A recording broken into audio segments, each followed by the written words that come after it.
Yep, Charlemagne the God. Andrew Schultz. We are the Brilliant Idiots. Happy Thanksgiving to you cocksuckers. Yes, happy Thanksgiving. Today's episode of Brilliant Idiots is brought to you by Squarespace. Whether you need a landing page, a beautiful gallery, a professional blog, an online store, an Instagram boutique, or a place to get your scam on. Are we promoting ripping people off? Is that what we're doing? Promoting scamming? We're promoting internet scams? What are we doing next? Shout out to all the Nigerians in Brooklyn. Yeah, that's right. Did you get a check of $30 million? You just need to pay the taxes? Anyway, start your free trial today at squarespace.com, and you can enter offer code IDIOT to get 10% off your first purchase. Squarespace sets your website apart. Okay. Are you just waking up? Hell yeah, I'm just waking up. I'm on vacation. It's mother-freaking Thanksgiving week. I was in L.A. this weekend. And I flew to South Carolina Saturday to do my turkey giveaway. Mm-hmm. Gave away 800 turkeys. Wow. And then I was in L.A. I had to fly to L.A. that same day, so I was in L.A. from Sunday to Monday, and I came back to South Carolina Tuesday. And I enjoy sleeping in is waking up at 9 o'clock. Really? I love it, damn it. Oh, shit, yeah. I freaking love it. That's what I do every day. Welcome to my life. Yesterday I had to talk to some kids at Berkeley High School, which is the high school that I got expelled from. But that's why I got my diploma at in night school. And it's just so dope. Like, you know how like on Married with Children, Al Bundy's like real in the Polk High? Okay. I didn't realize like high schools like really appreciate their alumni. I guess I never paid it any attention. Like, I never thought about it. They don't care about all their alumni. They just care about the famous ones. That is true. But that's not the point. The point is... I'm sure if you go into any high school, they'll be appreciative that you're there. They're not going to be like, oh, he didn't go to Beekman. Fuck this guy. This piece of shit. We don't care about him over here. Go back to Berkeley, dork. Well, salute to my guy, Principal Steele. It was just dope just sitting, just to be able to, like, actually speak to a class. Like, they had me talk to 70 kids. So they had me speak to 70 kids, and it was just cool to speak to all these kids from this school that I literally got expelled from. Oh, you dropped some public speaking on them? You dropped that Obama-level public speaking, bro? Bro. That presidential, bro. I did that presidential speech, bro. You brought some heat? What'd you open up with? What was the opening line? Oh, the opening line was "Destiny's not a matter of a chance; it's a matter of choice." That was the theme of the conversation. That destiny's not a matter of chance; it's a matter of choice. You love throwing S sounds even with your lisp. That's why I hate you. You're too confident. Oh man, it was amazing. Usually, people with a lisp would avoid the fucking S word. You said destiny is not a matter of chance, but a matter of choice. Bro, everything confidence. If you have confidence, you can accomplish anything. You just got to believe that you are great at whatever it is that you're doing. That's it. Hell yeah. All crazy people are just more confident than everybody. Ain't nobody respecting you if you approach shit timid. That's one of the 48 laws of power. You got to approach things bold. Yeah. You know what? I think I can walk on water. I'm not sure, but I might be able to. I might be able to walk on water. I don't want to hear no mites, bro. Either you can walk on water or you can't. David Blaine doesn't say I might can walk on water. David Blaine just goes out there and starts to marching and fucking moonwalk across that ocean. That's what he said. He goes, I could march on water. I could North Korea foot stomp on that fucking water. That is impressive. Yeah. Somebody got no time for no motherfucking mites and can'ts. That's why I always hated that Carly Rae Jepsen song, Call Me Maybe. You ain't got no confidence, bitch. You tell a motherfucker call you. Like, what you mean? What you mean call me maybe? Like, you either can or you can't. You got to get out there and get things done, man. Oh, bro. You ain't got no confidence, bitch. That's the best thing to say if a girl says that to you. Hey, here's my number. Just, if you want, maybe give me a call. Bitch, where's your confidence at, bitch? What you mean call you maybe? You got to say call me. You know what I'm saying? With a period. An exclamation point. Let's get this done. All right, fine. So you're down there in South Carolina. Okay. What the hell happened this week? I mean, we had a lot of shit to happen. My Knicks are at 500, baby. Let's go. Oh, nobody gives a Let's go. Let's go, Knicks. Who's really watching basketball? People watching basketball? Hey. Man, let me just tell you how happy I am. Porzingis is taking care of business, leaving no prisoners. Okay? Nah, Porzingis is a beast. Porzingis is a fucking beast. We might be the best team in the NBA right now. I'm not going to lie. When you really consider things, all things considered, we might be the top team in the NBA. You have to consider all things. That's the thing. Stop it. What? The Cavaliers are pretty good. I mean, whatever. The Cavs are all right, but I really don't think they're fucking with the Knicks at this point in time, at this current point in time. Why do you say that, though? Why do you think they're the best team? I mean, why does anybody, love something confidence, they believe? Baby. Approach things with confidence. Exactly. I know it. It's the best team it's the best team in the league, guaranteed. Anyway. You won't predict that NBA championship, though. The Knicks are winning in 3, not even 4 games. Jesus Christ. We're literally going to win in 3 games. It's going to take us 3 games to win because we're going to blow out whatever team we play so badly that they're going to have to give it to us after 3 games. What else happened this week?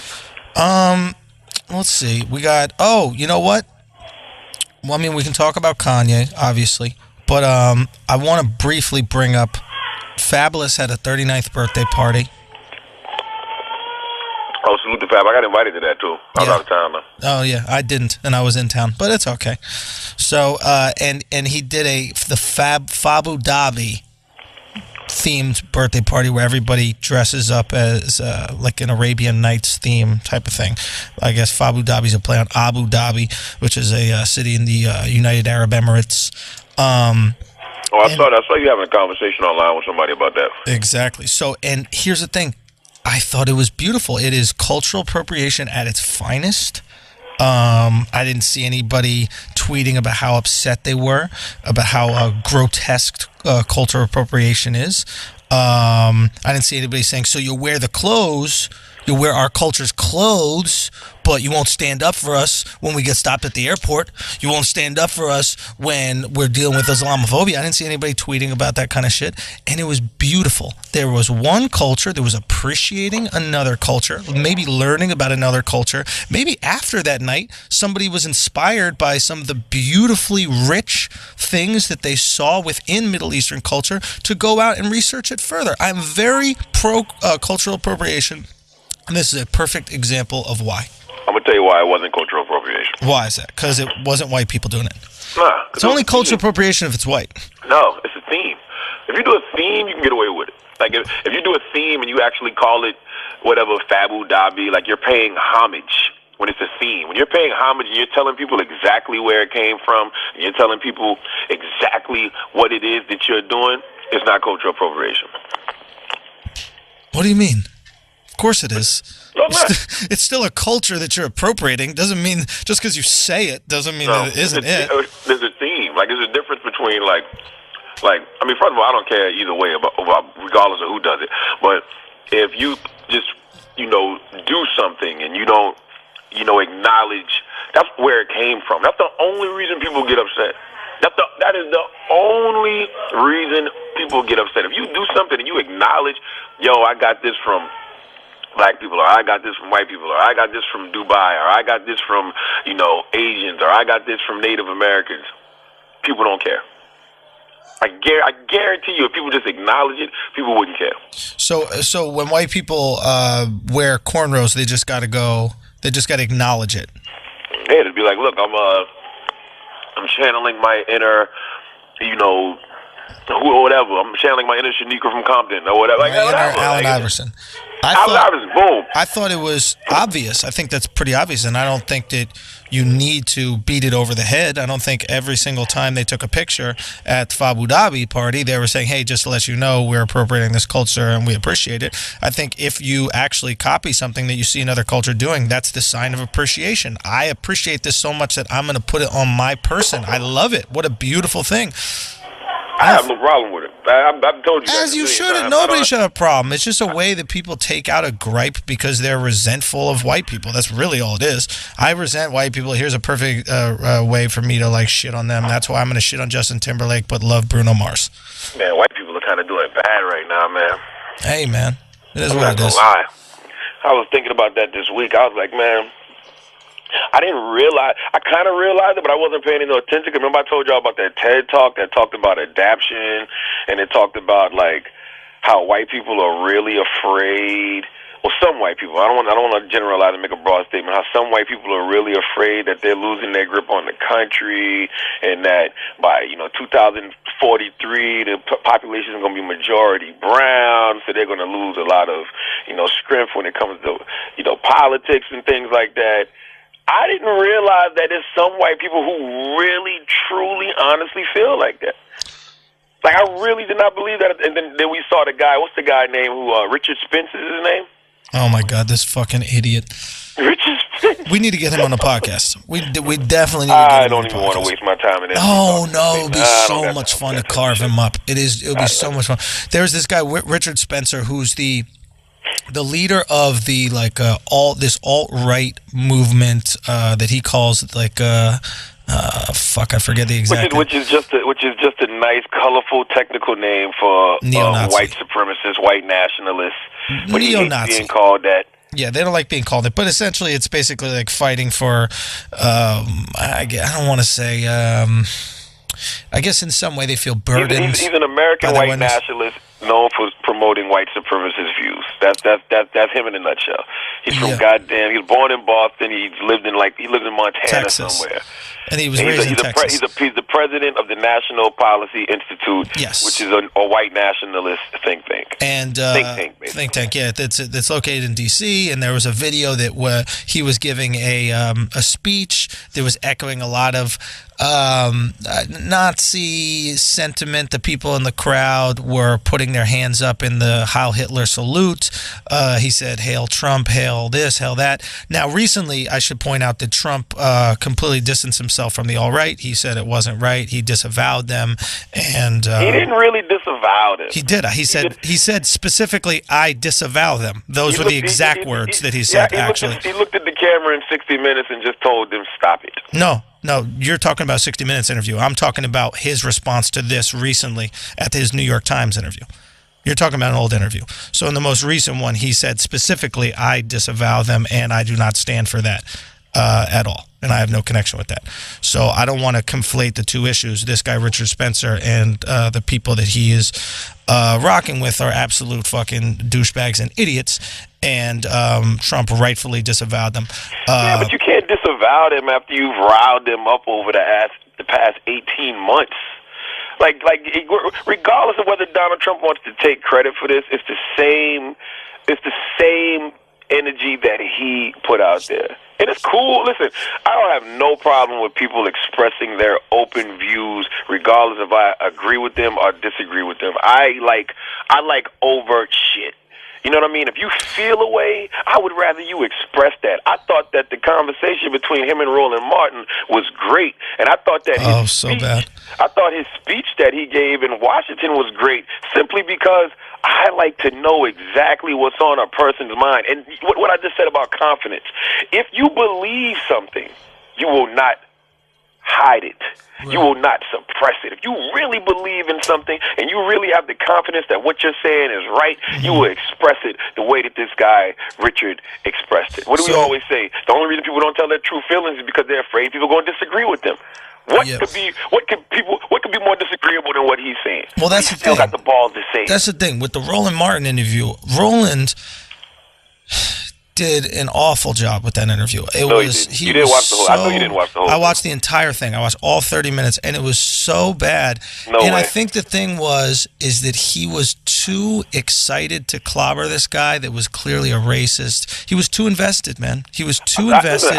He was too excited. It was kind of like a basketball player playing in his first NBA Finals game, and he goes 1 for 17 because he's just so excited to actually be there. He can't imagine it. He was trying to push this Roland Martin was trying to push Richard Spencer into making the arguments that Roland was prepared to defend, but Richard wasn't trying to make those arguments, so he wouldn't even allow him to talk.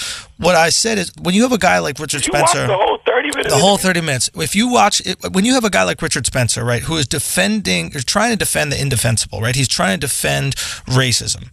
And he's literally a walking retard, this Richard Spencer guy. Literally a walking retard. When you have a walking retard in front of you, you let them hang themselves. You just let them talk. And you make them try to defend their nonsense, right? Roland wouldn't even let him talk at all. He wouldn't even let them talk the entire time. And by interrupting him, getting all upset, getting all anxious throughout the interview, he actually made himself look stupid instead of Richard Spencer. So what I would have done, I mean, literally, Richard Spencer is there, a fucking idiot, right? who has no argument whatsoever to defend his nonsensical, racist, anti-Semitic bullshit, right? All he has to do is hand Richard Spencer the noose and he'll hang himself. Instead, he spent 30 minutes fucking tussling and wrestling over the noose with him. It was so poorly executed. I encourage everybody to go watch this interview because I don't know what Schultz is talking about. Like, not only did Roland let Richard speak. Oh, barely. Nothing. Richard hung himself several times. Because he's that bad. Roland left him silent on several points. Roland left him saying, huh?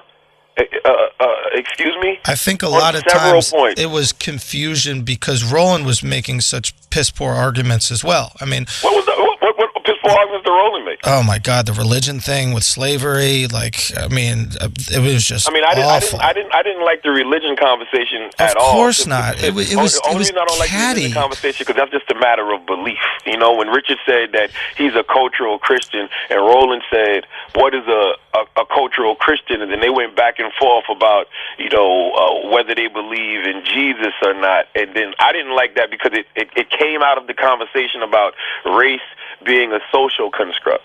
The truth of the matter is, religion is a social construct. Like, period. I don't care however you want to spin it. When you start talking about Christianity and cultural Christianity, right, Jesus being the Father, and this and that, like that's religion is a social construct. Like more so than race, if you ask me. Like, I didn't like that whole conversation about I'm a man and you're a man. It's like, look, man, exactly, because Roland had no clear arguments. That we all have differences, but so just to clarify, the rest of that was phenomenal. The end was the best part. The last 3 minutes is when both of them. So bad. That was the best part. Awful. The best 3 minutes when they finally just said, "Fuck all the bullshit. This is what we're really here for." And Roland told him, "Look, man, Richard, this is what you're afraid of. You're afraid that now you're going to have competition. You're afraid that now you can't just wake up and be white and be successful. Now you have to deal with Asians. You have to deal with black people." And Richard was like, oh no, you guys are going to have to be prepared for competition because it's a lot of us white people who are waking up and realizing who we are. I was like, oh shit. Okay, that was an interesting moment. That was an interesting moment. It was interesting because it goes back to everything that black privilege is about. Opportunity comes to those who create it. Period. Right. And truth to the matter, that's what I've been saying from day one. When you wake up and you're born, you're not just automatically presumed successful. You got to go out there and get it. Like when they talked about how in Silicon Valley, like a majority of them are Asians or something like that. That part was funny too, because Richard had to admit Richard was upset that he felt like white people weren't dominating in Silicon Valley. Mm-hmm. So then they had the whole conversation about how Asians are essentially smarter, or they. Richard made the point that he feels that Asians are smarter because he says that they have a higher IQ than European whites, and I'm assuming he felt blacks as well. And so he made the argument that Asians are smarter, and then he also made the argument that he thinks that they should restrict immigration to Asians because of that reason, because he doesn't want them, I guess, competing with jobs for them. That made no sense to me. Roland brought up a great point when he was just talking about that's how America became the great economic melting pot that it is, because we have so many different people from so many different places contributing all of these great ideas. Richard just wanted to give every great idea in the history of mankind to white people, which is just not accurate. No, that's not how we move forward. No, I don't know if you actually paid attention to this interview. The argument was, if you go back and actually listen to it, the argument that happened was he was saying that there was discrimination based on hiring, right? So Richard's argument is when you discriminate against white people in hiring purposes, for example, you do affirmative action, which basically says we're going to try to not hire white people. Now, the goal of that is to get more diversity in the workplace, and I'm supportive of this. I think it's actually a phenomenal idea, but his argument is by saying we're not going to hire white people and try to not hire white people, we are discriminating against white people.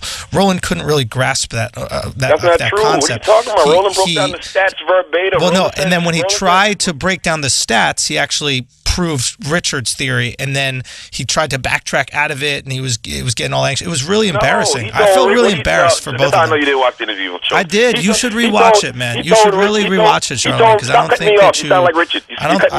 You mean Roland? I sound like Roland. Oh, so Roland did do a bad interview. He told Richard verbatim. He told Richard verbatim that affirmative action has helped. He said, who has affirmative action helped the most? Mm-hmm. Richard couldn't even answer.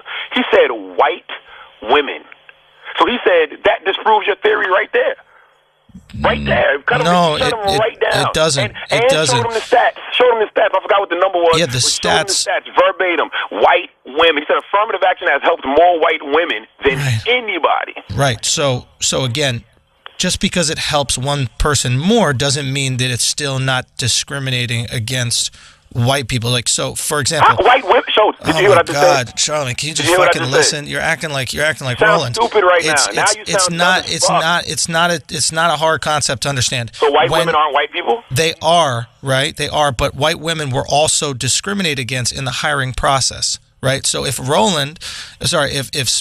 I don't agree with, I'm supportive of affirmative action. I believe in it, right? Because I think we need to make an effort to diversify all workplaces, especially workplaces that are very homogenous in their hiring practices, because then I think young kids will look up to these people and go, oh my God, there's an Asian guy playing in the NBA, maybe I can play in the NBA. Oh my God, there's a black dude that's the president, maybe I can be president. Oh my God, there's a white guy that's actually working in tech, maybe I can work in tech. I believe in the diversification of the workplace, so I'm not making an argument against it. What I'm saying is Richard's core argument is when you have a federal mandate to not hire a person with white skin, you are being prejudiced against a person with white skin. That was his argument. Regardless if women, regardless. That's not the mandate. The mandate absolutely is to diversify, right? Yeah, the mandate is the workplace. White women are a community that has women. Period are a community that has been marginalized in our society. Yes. So affirmative action helped white women more than it helped anybody. But, last time I checked, white women were white people. Yes. So what Roland was saying to him was that stumps your argument. Because white women are white people, and more white women were hired by affirmative action than anybody. So, which what does that have to do with the point that I make? The point that I'm making is that there's a federal mandate, right? You don't listen, Schultz. No, I am listening. You're not listening. You don't, and you did not watch this interview. Yes, I did. I watched the whole interview. That's why I'm able to actually tell you what happened into it in the interview. So you're saying what I'm saying about the interview is wrong? So what you're saying about the interview, what you don't understand with the fundamental argument here is not who got helped the most, right? So it's the fact that there is a discriminatory practice towards, I guess, in this situation, white males, where we want to hire less white males, so let's look for people of color. Say white males. Say white males. Sure. I thought that was pretty much. No, that's not what you said. Obvious, but okay, that's fine. That's fine. And that's what Roland was trying to get Richard to say. No, what Roland was. That's what Roland was trying to fundamentally hang Richard with. He wanted Richard to say, "Look, I want more white males." If you actually watch the interview. At the end of the interview, Richard just went out flat out, said it, and Roland said, "Look, just tell the truth. You're just scared. You're scared for you and your kind, meaning white males. Watch it. Please, everybody, go watch this interview. Sure, just watch the interview. Roland was trying to hang him on. Watch the interview. Look, all I'm saying is this guy, Richard Spencer. You should be able to, literally anybody should be able to take a fucking Ginsu sword and slice this guy in half. Like, I'm watching this interview and I'm like, Jesus Christ, I cannot wait to get this motherfucker on Brilliant Idiots and destroy him, because Richard is what he calls himself is like a European. He defines his whiteness by his European ancestry, and he thinks that because he's from Europe, he has this like kinship with all people who come from Europe. And what he's making the fundamental disagreement, which we've talked about on this show plenty of times, is he's confusing race and culture, right? He basically went on and gave Europeans credit for all the great things that have happened in the world, right? Designing all these amazing systems and civilizations, etc. And what he's misunderstanding here is, yes, currently, or not currently, but yes, in the last maybe like a couple thousand years, or maybe 1,000 years, let's put it that way, 500. Let's go 500. Let's go 500 years. Yes, Europeans have been in the forefront of civilized society.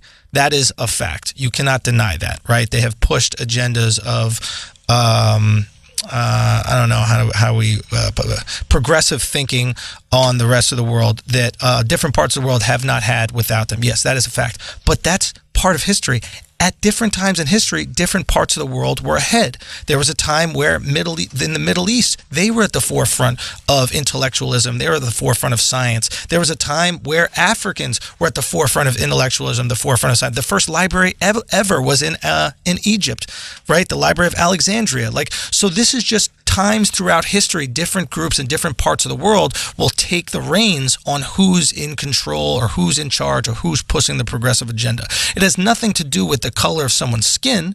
It just has to do with the geographic region in which they're located. So he thinks that there's this identity that these white people have in America that needs to be protected, and the thing that binds them is the fact that they have white skin. It's not that at all. Yeah, that's what he even refers to himself. He refers to himself as an identalist or something. It was absolute, and this is what I was so upset that Roland didn't understand. He goes, but you black people have this thing in America. Why can't whites have it? And I've said this on this podcast before, and it's happened before. There are not all black people in America, but there are black people in America whose roots are derived from slavery, who don't know what their past is. So they don't have a culture to attach it to. So they've created a new culture and a new identity, which is being black Americans. White Americans, no matter where the fuck you're from, you can trace your history back to a specific country in Europe. And nobody is upset at that pride. No one is upset at Italian pride. No one is upset at Polish pride. No one is upset at Russian pride or English pride or Scottish pride.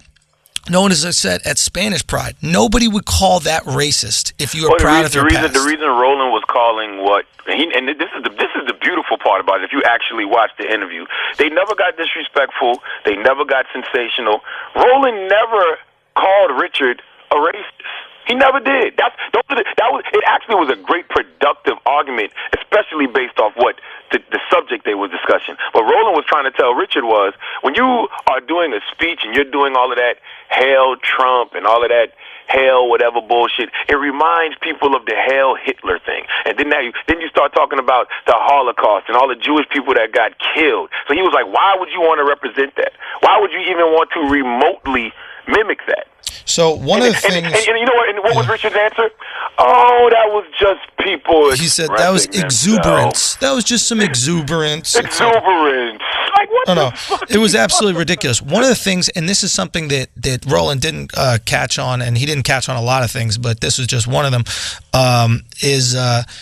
Is that Richard said that was frightening, is Roland asked him, he was trying to put him into this hole where he made him seem anti-American, where he was like, so you have, that Americans lost their lives fighting against people who did that Nazi salute, right? And he goes, in World War II, there are many Americans that lost their lives. How do you think that they would feel knowing that you were supporting this salute?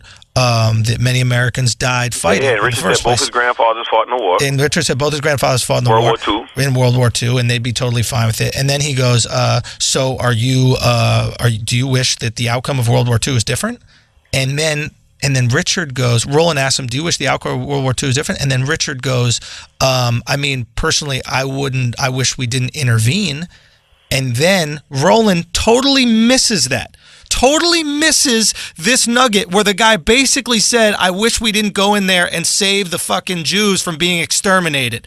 Basically, and Roland completely incensed by whatever argument he's trying to make, he completely misses this opportunity to let this white supremacist piece of shit hang himself by saying that he was totally okay with killing all these fucking Jews, and then he completely missed it. I was like, how the fuck are you missing this shit? Roland looked at the camera, and he gave it a beat. And when you look at the camera and you give it a beat, see, this is the thing with you shows, and I can't pay wait. Attention, I can't wait until you do this more. You let people hang themselves. He hung himself. Do you listen at all? Because I've said that 7 times in our discussion today. This what you want today, Roland to do. 7 times I've said that already. This is what you want Roland to do, because this is what you do. You jump on every obvious point and try to argue the obvious point. I'm going to give you a perfect example. When you're going back and forth with a Mortal Technique about graffiti, y'all went back and forth for 40 minutes. Mm-hmm. Both of y'all were right. Like, he had his feelings, but you were absolutely right when you said it's vandalism, whatever, but you kept going back to it. You already proved proved your point. Roland didn't have to say anything in that moment because that shit was ridiculous. No, he didn't even know he made the point. All he had to do was give it a beat. That's it. He didn't even know he made the point because he didn't give it a beat. What he did is immediately went into the next question was, wait, so you wish that we lost the war? So, and then Richard goes, that was the reiteration of his and then Richard goes, no, once we're in the war. You wish that we lost the war. So that's proving his point. And then Richard goes, no. Once we're in the war, we have to win it. He goes, no, once we're in the war, we have to win it. Me personally, in that situation, would go, what do you mean by not intervening? Do you mean that we shouldn't have helped all those Jews that were being exterminated? And then have him go, yes. I want to pinpoint that to him. I don't want a fucking nod at the camera like, oh, do we all know what's going on? I want to pinpoint this racist piece of shit. What Richard was doing in that interview? Like if you watch the full speech of him in Washington, and then you watch him come on Roland's show, and try to act like the rhetoric he was spewing was not hateful, to try to act like the rhetoric he was spewing was not bigotry, to act like the rhetoric he was spewing was actually coming from a good place. And I just don't like how people don't want Donald Trump to make America. I love the fact that Donald Trump is saying "Make America Great Again." We don't need to compete. We need to be the best. Like, Roland did a phenomenal job. Let's bring him on the show. I'll show you how it's done. Oh, stop it. Let's bring him on the show. I'll show you how it's done. It won't be that difficult. Confidence. It's all about confidence, buddy. It's all about confidence. I'll bring him on the show. We'll show him how it's done. Get too excited over these things, and I'll fucking hang that guy. I'll let him. No, Richard Spencer. Why would I want to hang Roland? I'm on Roland's side. I thought Roland did a phenomenal job. No, awful.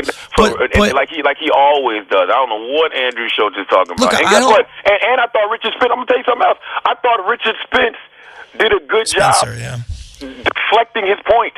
Not deflecting his points, but after a while, he was just like, fuck it.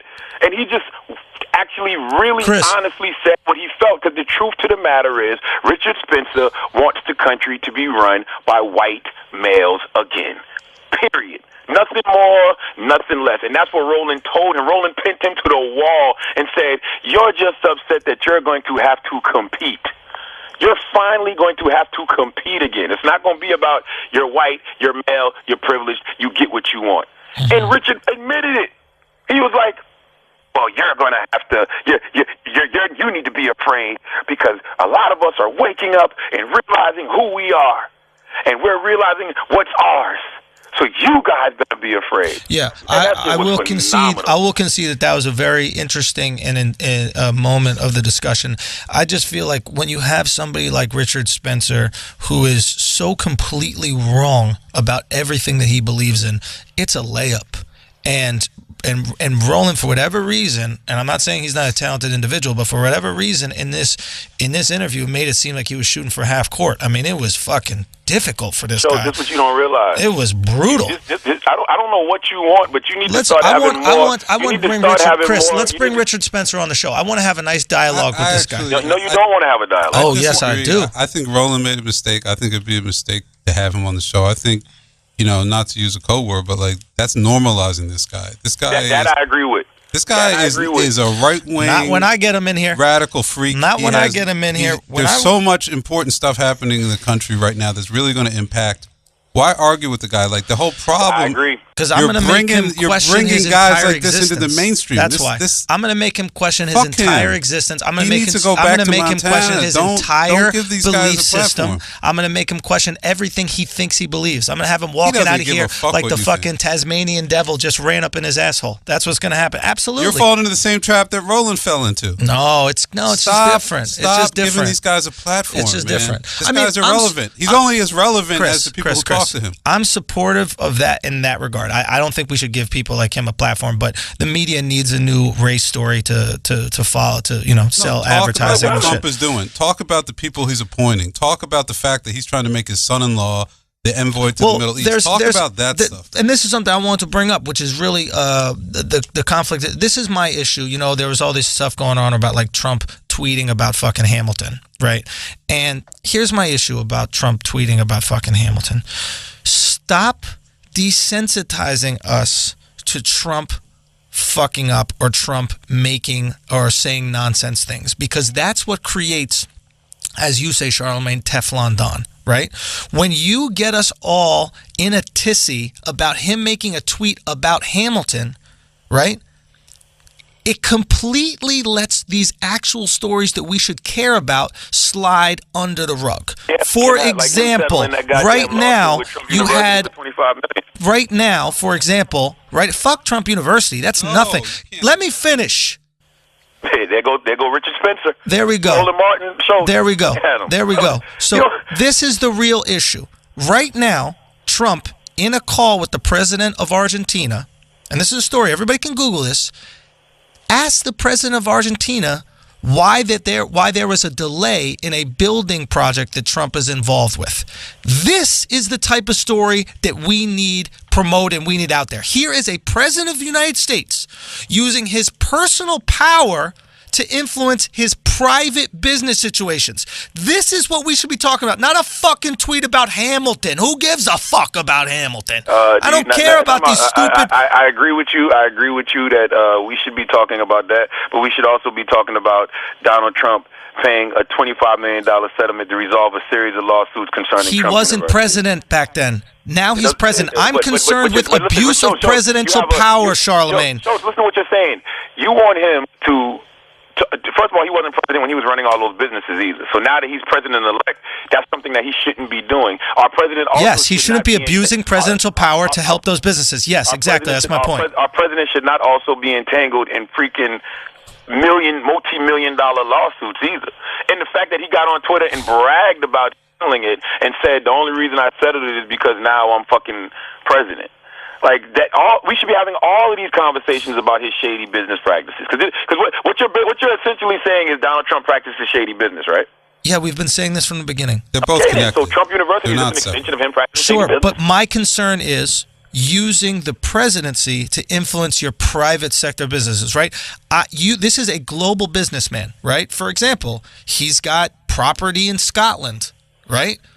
And you know what? They have some wind turbines that are close to his property. I think it's in Scotland, and he might not like the way that looks. So does he use his presidential leverage to get those wind turbines taken down from that property? How much of? And then my issue is this: if you are getting favors from Argentina and favors from Scotland, what type of favor does he have to pay them back? What is he using our tax dollars to do to help these people? That is my concern. I don't care about Hamilton tickets. I don't even care about Trump University. I care about abuse of presidential power. You should care about Trump University for the exact same reasons that you just said. Donald Trump has used money from his charitable foundations to pay lawsuits and things from the past. So how do we know that he's not going to use tax dollars to pay off Trump University? We don't know that. Like, he's done things like this before. So everything you're saying right now is absolutely true, but Trump University is just another extension of that. We should be discussing all of that over his motherfucking because he doesn't. No, but Andrew, that's how you get a Teflon Don is when you just casually wave off a $25 million fraud lawsuit. No. You can't, guys, wave that off, guys, man. Come on. You're not understanding what's going on. I understand here. everything. No, you're not understanding what you're saying. You're not. We're all saying the same thing, but you're dismissing Trump University for no reason. That should be I'm not dismissing Trump University. I hold him accountable. I absolutely hold him accountable for anything fraudulent he's done in his entire life, which I have throughout the entire campaign, right? We said when he doesn't pay his fucking lawyers, he doesn't pay his construction workers, he doesn't fucking pay people. Especially when he has a history of using his charities' money to fund his business legal. Sure. Using the charities' monies to fund the business illegally should be held accountable. They had the right. They had to give them written assurance that they would not pay Trump University with any illegal funds. Sure. Like he has to pay that money out of his pocket. Absolutely. Now, and he can do that. He can afford to pay $25 million.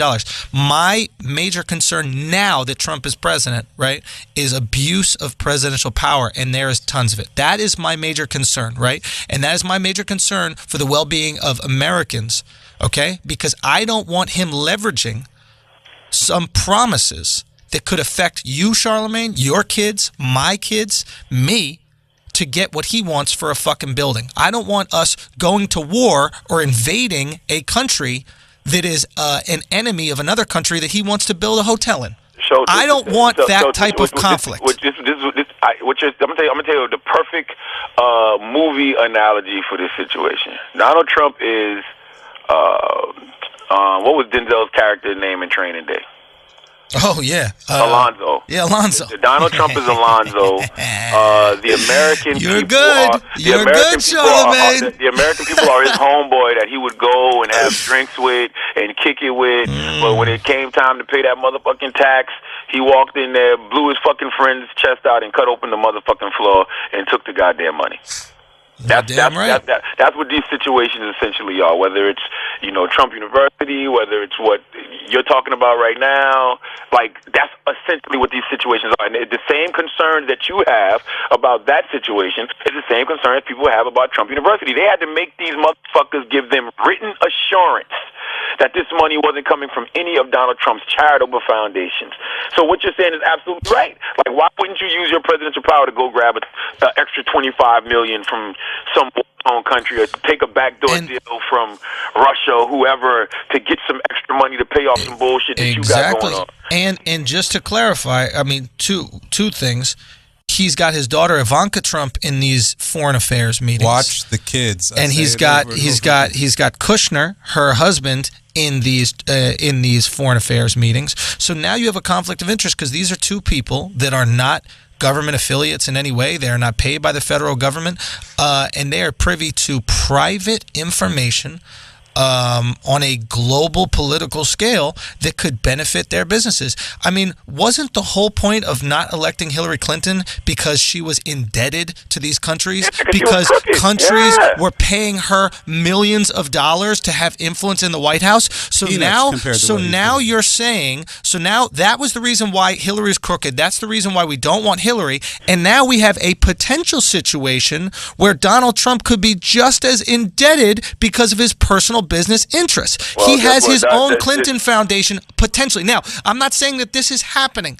I'm not saying anything has happened yet as president-elect or as president, but it's something that I would prefer the media to focus on rather than a fucking Hamilton tweet. You know, the crazy thing is, there was an article on BBC News, and the headline was like, Trump denies any conflict of interest over his business empire. And there's no legal requirement I know. For U.S. presidents to have to set aside their business dealings. U.S. presidents have done it in the past, but there's no legal requirement for them to have to do it. Charlamagne, what about the Vice President Dick Cheney? Vice President Dick Cheney was the CEO of Halliburton. I don't know if he was CEO while he was vice president, but he was a company that he was deeply involved in. And Halliburton was basically paid to rebuild shit that American military blew up. They would go blow up a fucking building. In Iraq, I believe. For sure, but they would basically fucking rebuild shit that they blew up. So it was like, hey, Bush, blow up that building so that my guys over here can rebuild it. This is a mafia. So the same thing that we had right there, we could potentially have going on with Trump. Hopefully not with the war situation, but it is.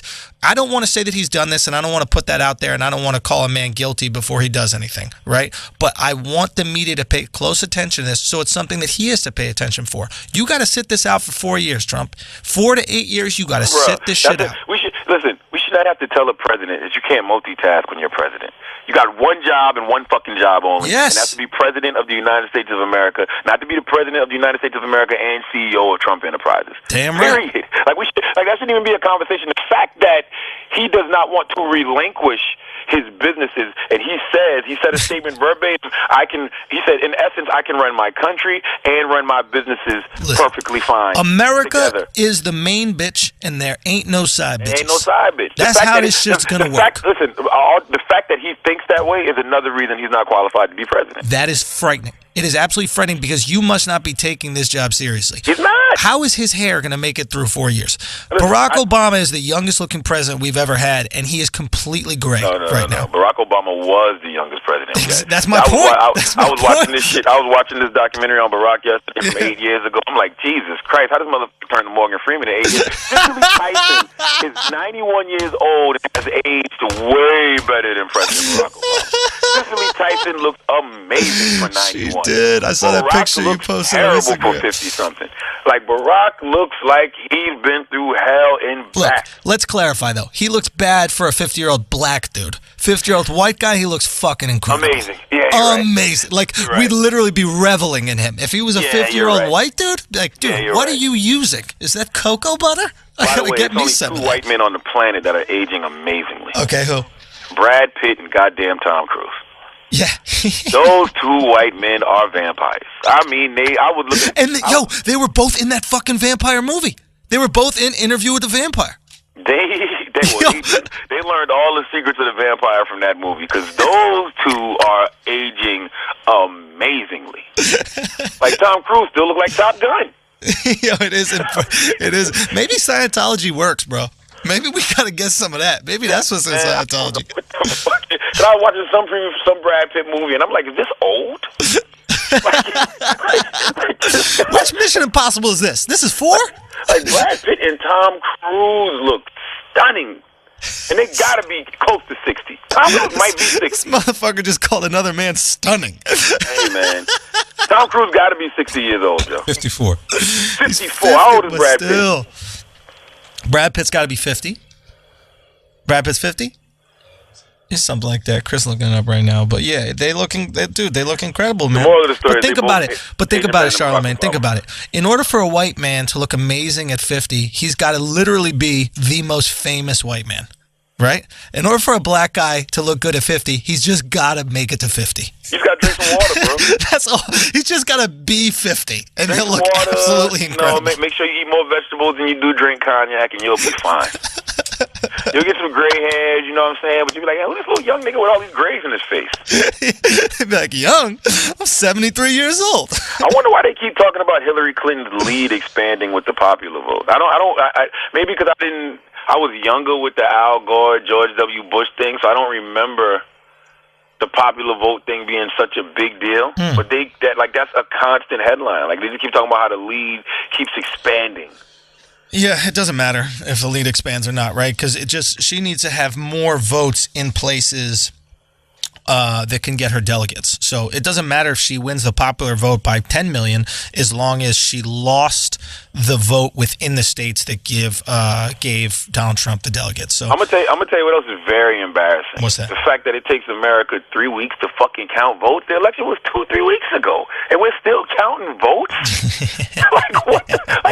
Like, could somebody update the system? Can it become more digital? I know. Like, Jesus Christ. I know. They got to make it tweetable. Just let me tweet in the vote. Why do I have to go wait online at a fucking school gymnasium and go into a booth and get a paper and fill it out? It's just too much. It's too much. How do my followers count? How do my follower count on Snapchat, Instagram, Twitter go up immediately, but we're still counting votes 2 weeks later? Yep. Like, who got that kind of time? No, we got to make this voting process easier, but then they got to make it so you can't manipulate it, because then fucking Russia's going to hack it and elect whoever the hell they want to elect. Dude. Listen, let's pay some bills and come back and talk about Kanye West. Ooh, Kanye. That's right. Anyway, this week's episode of Brilliant Idiots is brought to you by Viceland. Late night TV just got darker. Deezus Nice and the Kid Mero have landed their own late night TV show on Viceland, the new TV channel from Vice. It's called Deezus and Mero, late nights at 11 p.m. And now, you might know these guys from the Bodega Boys podcast. That's right, podcasters can become TV stars these days, all right? You might even know them from Twitter. Apparently, Twitter people can get TV shows too. You probably know them from Uncommon Sense, Charlamagne's show on MTV2. But this is not your typical late night show. No white guys named Jimmy. You see, Richard Spencer? Are you paying attention to this? You see that? Richard Spencer, is this what you were talking about?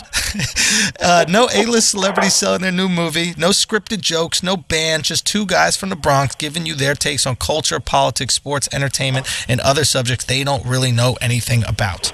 Okay? Watch the show because Mero has mad kids. He needs it. Okay? Deezus loves sneakers. They're funny, and other late night shows, well, just watch this one, okay? Watch Deezus and Mero on TV on Viceland every Monday through Thursday night at 11 p.m. Go to Viceland.com to find your channel and check out some free episodes.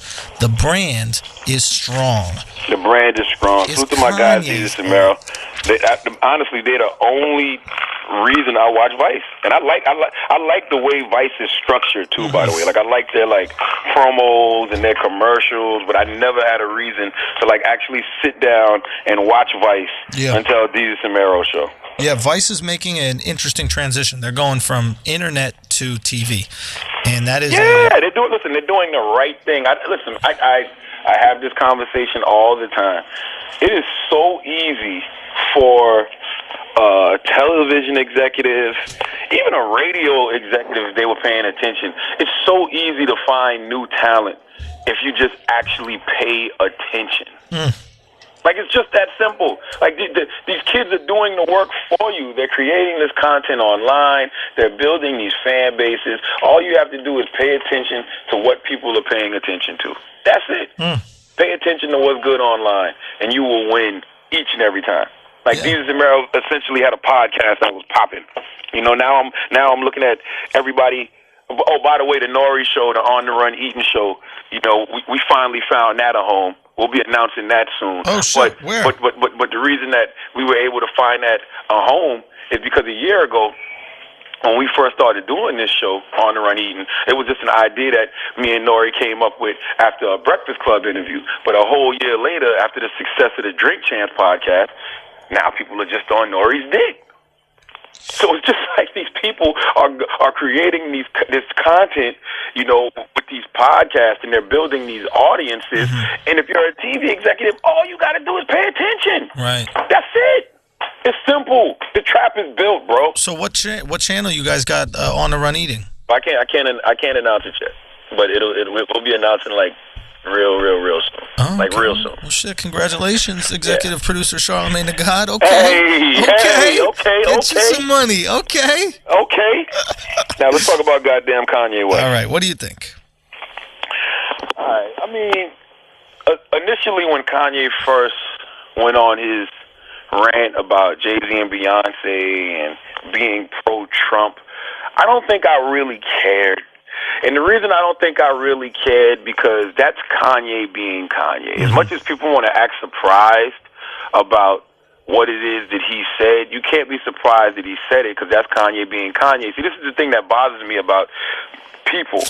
When Kanye says something that you agree with, and he goes on these verbal screams of consciousness, you love Kanye, and he's a genius, and he's the most forward-thinking person of our generation. But as soon as he says something that you don't agree with, you say he's going fucking crazy. You know what I'm saying? As soon as he says he's pro-Trump, or he would have voted for Trump, or as soon as he says, something disparaging about Beyonce, all of a sudden he's crazy and he needs help. No, that's Kanye West. That's the Kanye he's always been. Now, the other problem I had with Kanye personally was when you talk about the politics of what artists do at MTV or what artists do at radio, Kanye, you play the same game. So stop it. You do the exact same things. You tell award shows you're not going to show up if you can't do this. You do. I've seen Kanye literally hold people. He held MTV prisoner until the very last moment. It wasn't this year. It was last year, and he was like, just give me 30 minutes to do whatever I want to do. So they gave him the 30 minutes, so he shows up. Then he says, I don't know what I want to do. I don't know if I want to perform. I don't know if I want to freaking, just rant. If I put my headphone in my ear, I'm going to perform. If I never put it in, I'm just going to rant. So he just decided to rant. So the moral of the story is he used who he is, his position of power, to leverage what he wanted. Bro, everybody does that. You tell me one celebrity, one athlete, one executive who doesn't leverage their power to get what they want. So you have to practice what you preach. If you don't want other people to play the politics, Kanye, you can't play the politics. You think Kanye's never told a radio station, I'm not doing your show. I'm not going to perform at your show unless you play my record 1,000 times a week, or you play one of my artists' record 1,000 times a week. You think Kanye's never done that? I imagine he has. Is that what you're telling me? Absolutely.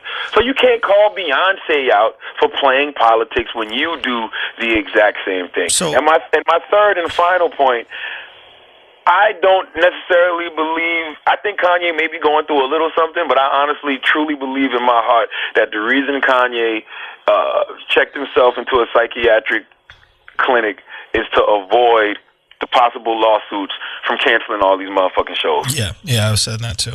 I don't give a fuck. He canceled 21 shows. Like, I mean, those fines are ridiculous. Like, he had a show on New Year's Eve in Brooklyn. That shit probably cost him $1 million+ just for that show. So if you cancel 21 shows and every show is generating just say $1 million, that's $21 million gone. Yeah. So that means that a tour that could possibly have been super profitable might just be in the red now, might just be in the negative. You can't just say fuck it and not show up unless it's like a natural disaster or, you know, somebody gets sick in this way or somebody goes crazy, as Kanye West is saying that he is. So yeah, let me ask you just a question back to what you said before. So because Kanye's accusation was that Drake and Khaled paid radio stations to play that song that they have. What's the song they have? Fuck for free. Fuck for free. So that was his accusation. He was like, this sucks because it's not fair. Are you saying that Kanye has paid radio stations to play his music? No, I'm not saying. Hold on a second. Let me get a wall. Taking my vitamins. Okay. No. What I'm saying is Kanye has been shown that same love. Look, man, radio is just like anything else. If radio likes something, they get behind something. Radio, you know, they heard the Fuck for Free record with Drake and Khaled. Khaled presents his records to the top dogs at the radio station like he always does. DJs got behind it. Program directors programmed it, and why wouldn't they? It's motherfucking Drake. Sure. That's not what I'm saying, though. I'm asking if there's payola. He's claiming that they paid. There's no payola so like you're it saying was back in the day. You're saying Khaled and Drake do not pay radio stations? No, absolutely not. Okay. No. Why? Like, first of all, why would Drake have to? No, I agree. I think it sounds silly, right? I think there's so much heat between those two guys alone that the song will be played, and if people love it, why not keep playing it? But absolutely. So that accusation is false. Okay, so that's the first one is false. Now, don't get me wrong. Payola has existed in radio, but that shit has not existed in radio to the magnitude it was in at least a decade or better, because they had a huge crackdown on that shit. But it still happens? In New York City at one point. I mean, they had a huge crackdown. Like, that shit is a federal offense. Like, that shit is like selling dope, nigga. Like, you fucking, like, they'll come lock your black ass up. Really? What? That is a federal offense. Why is it a federal offense? What does the government have to do with it? If you want to accept money to play a song, then just accept money to play the song. Why does the government have to be involved in that? I have no idea. It's your private radio station. Why can't... I never looked into it that deep because I don't motherfucking play records. I don't give a shit. Doesn't WorldStar accept payola to put your video on WorldStar.com? I mean, WorldStar accepts money. WorldStar, you pay WorldStar to put your video up. Yeah, so what's different between that and the radio? I don't understand. It's not like the radio is a public entity. It's not like the general public is paying for radio to exist through tax dollars. What does the government have to do with it? Get the fuck out of your if you look up the definitionary of payola, it says it's the illegal practice of payment or other inducement by record companies for the broadcast of recordings on commercial radio in which the song is presented as being part of the normal day broadcast. Maybe they do that to keep the playing field even. Maybe. I mean, I don't know. Maybe it's illegal because they do want to keep the playing field even. I don't understand why the federal government would care, but I don't fucking know. Yeah, look, I mean, I feel like the people will decide. I believe in letting the market decide. I think if you just have a bunch of people paying to get their music played on a show, but the people themselves don't. Oh, sorry. But the general public doesn't like those songs, they'll just change to another radio station. Exactly. Those radio stations won't exist anymore because they're not playing the songs that the people want. So I don't think you even need that rule about payola or not. You either make the music that the people like or you don't. It's very simple. Yeah, it's not like I listen to a song more because there was payola behind it. And that's why I thought Kanye's argument was very poor, because you picked a record that is actually dope. Right, exactly. Like Fuck for Free. Fuck for Free is a sample that has worked before. I can never use that. That shit worked before. You know what I'm saying? And Khaled is red hot. You think if Khaled drops a record with Drake right now, that shit ain't gonna go? See, this is the problem with guys like Kanye. If Iggy Azalea's latest album is on constant repeat, then maybe there's some now let's investigate. Got you. Okay, so let's investigate. But this is my problem with I have another question Kanye. for you. Can I ask you this other question? Just about, okay. So then, and then when you said about using, so his other issue was that... Beyonce said she wouldn't show up to the award show or she wouldn't perform unless she won Best New Video over, right. I think, him and Drake or something. Yeah, exactly. So there's Best New Video, and Beyonce secured that she would win Best New Video by leveraging a performance. Now, first of all, this is... Okay, let me just get your... So what you're claiming is that Kanye has used his fame as leverage to get things at an award show. Are you claiming he's used that to win awards, or just speak for longer periods of time? I don't know if he's necessarily used it to win awards, but he's used it. He's used his. But there is a difference between using it to win an award that's supposed to be honestly given, and at least in the eyes of the audience, and using it to do the performance that he wants, or using it to have more time to speak to an audience. Like, those are different ethical things, right? I don't know.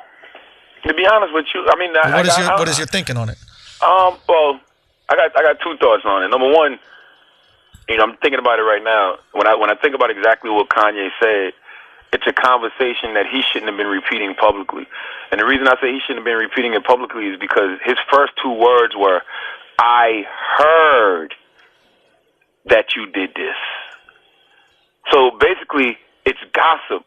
It's rumor. It's innuendo. Like, you don't even really have a fact to stand on. We don't even know if this is necessarily true. Yeah. You know what I'm saying? You said you heard. Like, that's a huge allegation to throw at somebody, especially somebody that's supposed to be your friend, especially somebody that you have publicly stood up for and got crucified for, right. Especially when that's your man's wife. Mm-hmm. You stand up and you're willing to throw away this whole relationship for something you heard? Right. If I heard something, if somebody told me there's something that Andrew Schultz said, right, mm-hmm. I'm not going to get on the podcast and be like, "Andrew, right. I heard you said this." I'm going to ask you. Yeah, so you think that that's maybe not the case, like that we're just assuming that that's something Beyonce did, when in reality it could not be true at all? It could be, yeah. It could not be. It could 100% not be true at all. Okay, so all right. So here's my take on the whole thing. I think that I think there is privilege to mental illness because you don't have to be held accountable for when you fuck up. Nigga, I can't wait to say I'm crazy. But that's the thing. You got to say it now, bro. If you come first with the crazy, right? Anytime you fuck up, like, I'm crazy is the new I'm sorry. Oh, right? My God. Like, back in the day, remember when people say what? It's the new I got hacked. It's the new I got hacked, right? Like, exact Soulja Boy says all this wild shit, and then the second, he gets in trouble for it, he goes, "Oh, my phone got hacked." Everybody got hacked. Your dick comes up on your phone, "Oh, I got hacked." Who the fuck is going to go on your phone and search for a dick that looks like yours to just put up? It's your dick. You put it up there, okay? I mean, but the reality is that you have this idea, like, back in the day, people had to be held accountable for their actions regardless if they were mentally unstable or not. And now there's this convenient excuse is, "Oh, I fucked up. Oh, I'm having a mental episode." So now there's no accountability.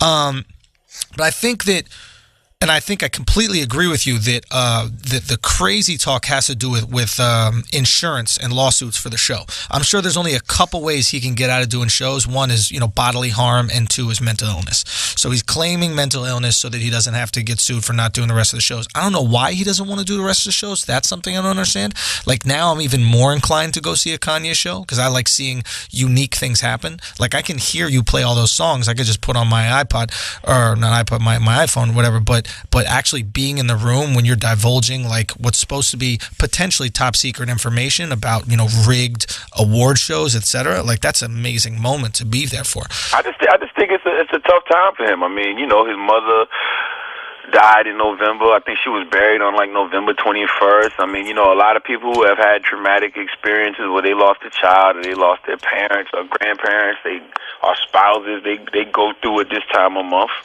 I just don't understand why he's talking about frivolous shit. Like honestly, man, who gives a shit?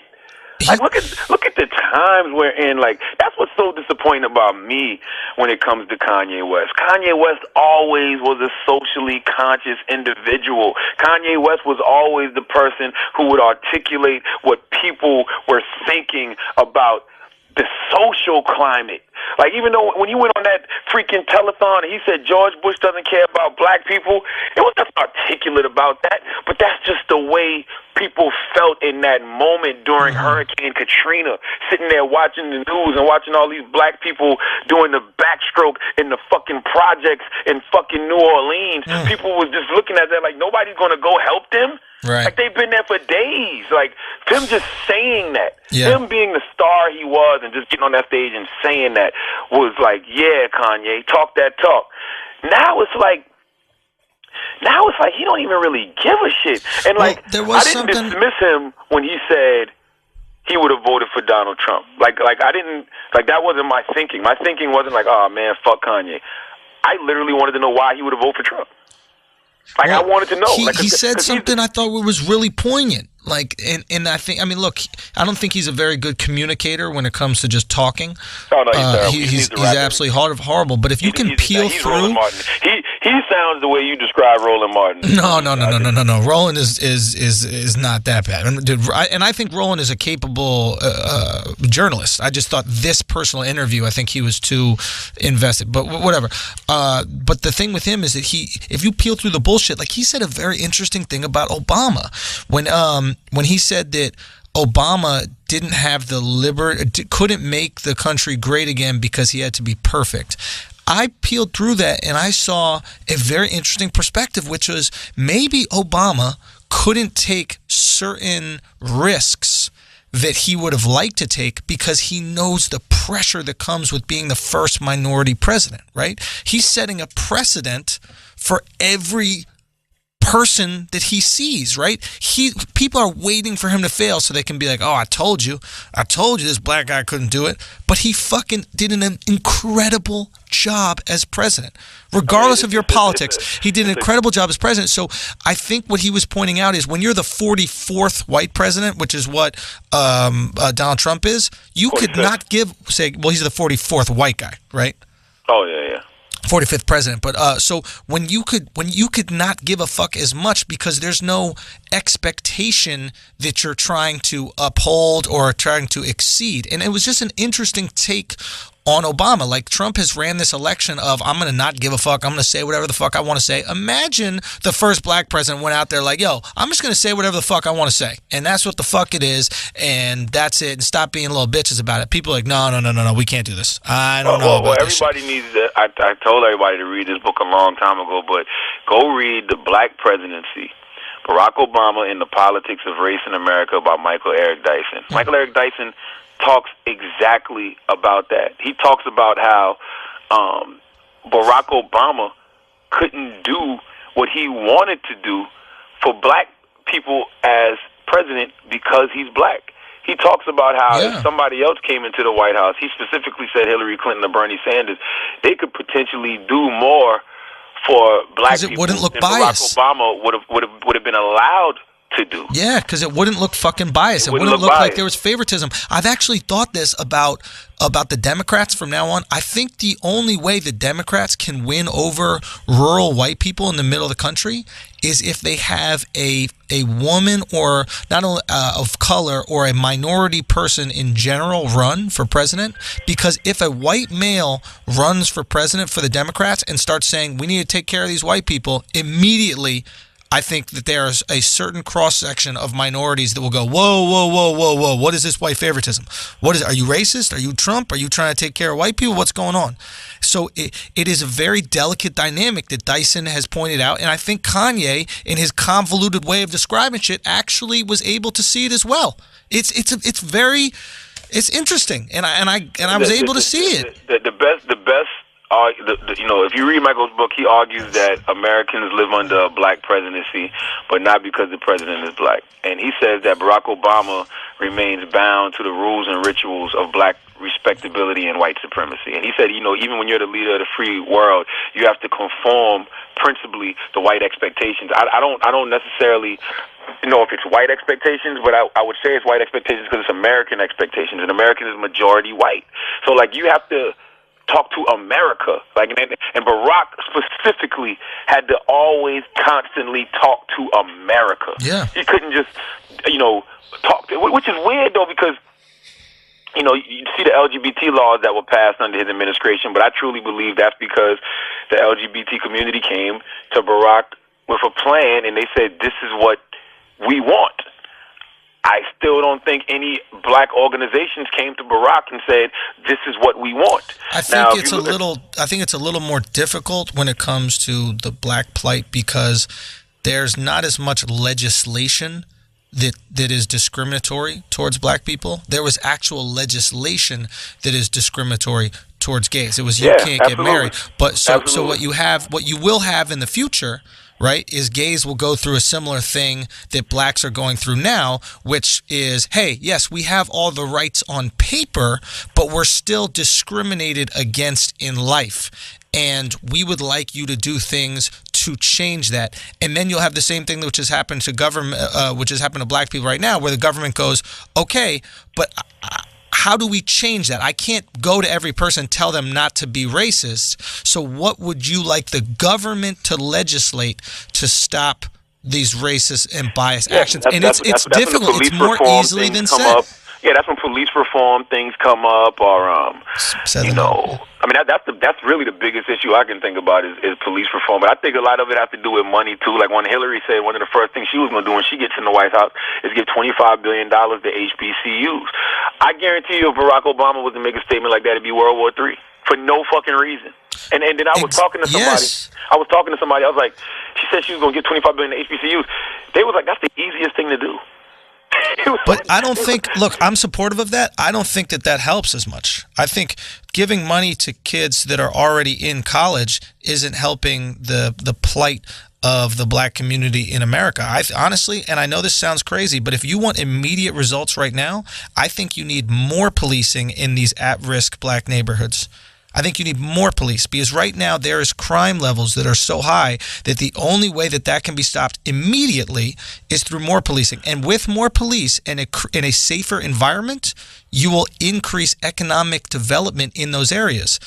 Companies will come in and they'll be like, you know what? We can support these. We can put businesses in these areas because these businesses aren't at risk because they're safe. And then when you get businesses and you have economic growth, that's more money for education because education is paid based on tax dollars. So if we increase policing, I know this sounds crazy given the current climate, but if we increase policing in these at-risk areas, you will actually see improvement in the community. I know it sounds crazy, but that is the quickest, most effective way. You increase policing in the community, but what you do is you have some type of added incentive. You have some type of bonus for people in the community to actually become police officers. Sure, like you take these kids who may be from the community who went off to the military, and now when they come home, you say, hey, look, if you become a policeman in your local area, you'll get an extra bonus or something, just anything. I just think it should be some type of federal funded incentive that makes people in the community decide that they want to be police officers. Because you don't need every policeman to be from the community, but if you absolutely not. If you have 5 or 6 people from the community that work on a police force, you can deal with community relations better, and you can deal with people better when you're on the beat in the street. But I don't have a problem with them giving funding to people who are already in college, because I feel like you should be rewarded when you're doing the right thing. And I think that these facilities should be extremely top-notch. Like, I think any of these HBCUs should be able to compete with any of the Ivy League schools or any of the top prestigious schools in the country. And if money is what makes those schools better, do it. Like, man, listen, man, when I was speaking at, and I know I'm using high school as an example, but when I was speaking at Berkeley High School yesterday, that high school is immaculate. Mm-hmm. And I think about it, when we was there, that shit did not look like that. That shit looked like goddamn Eastside High and Lean On Me. Okay?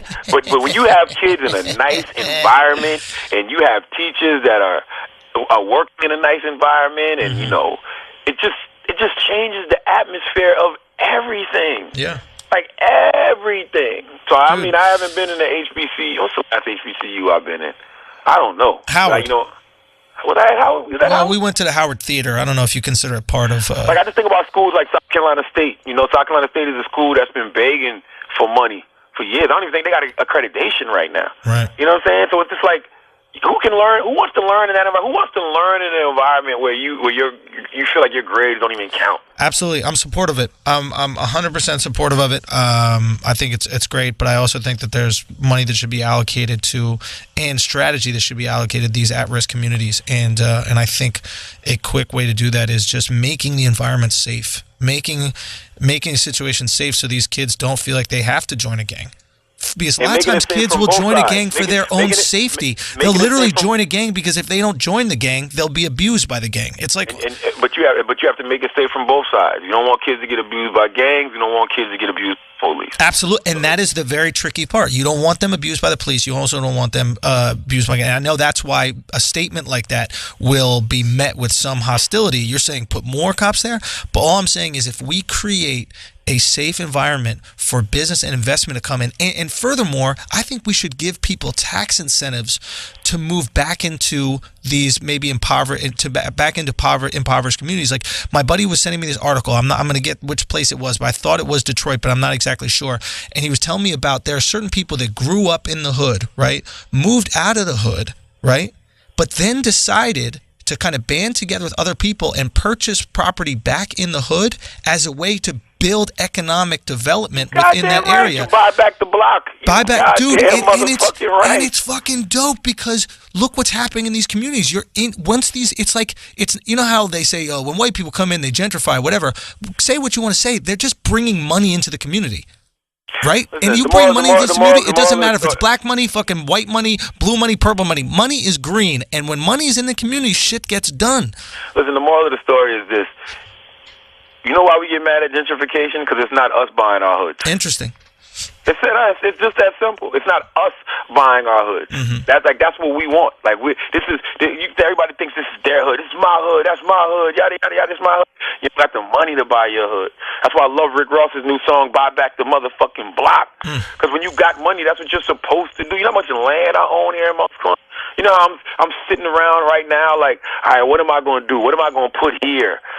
What am I going to put there? Is it going to be a community center? Is it going to be juice bars? Like, these are the type of conversations that I'm able to have. And yes, I'm having them with white people.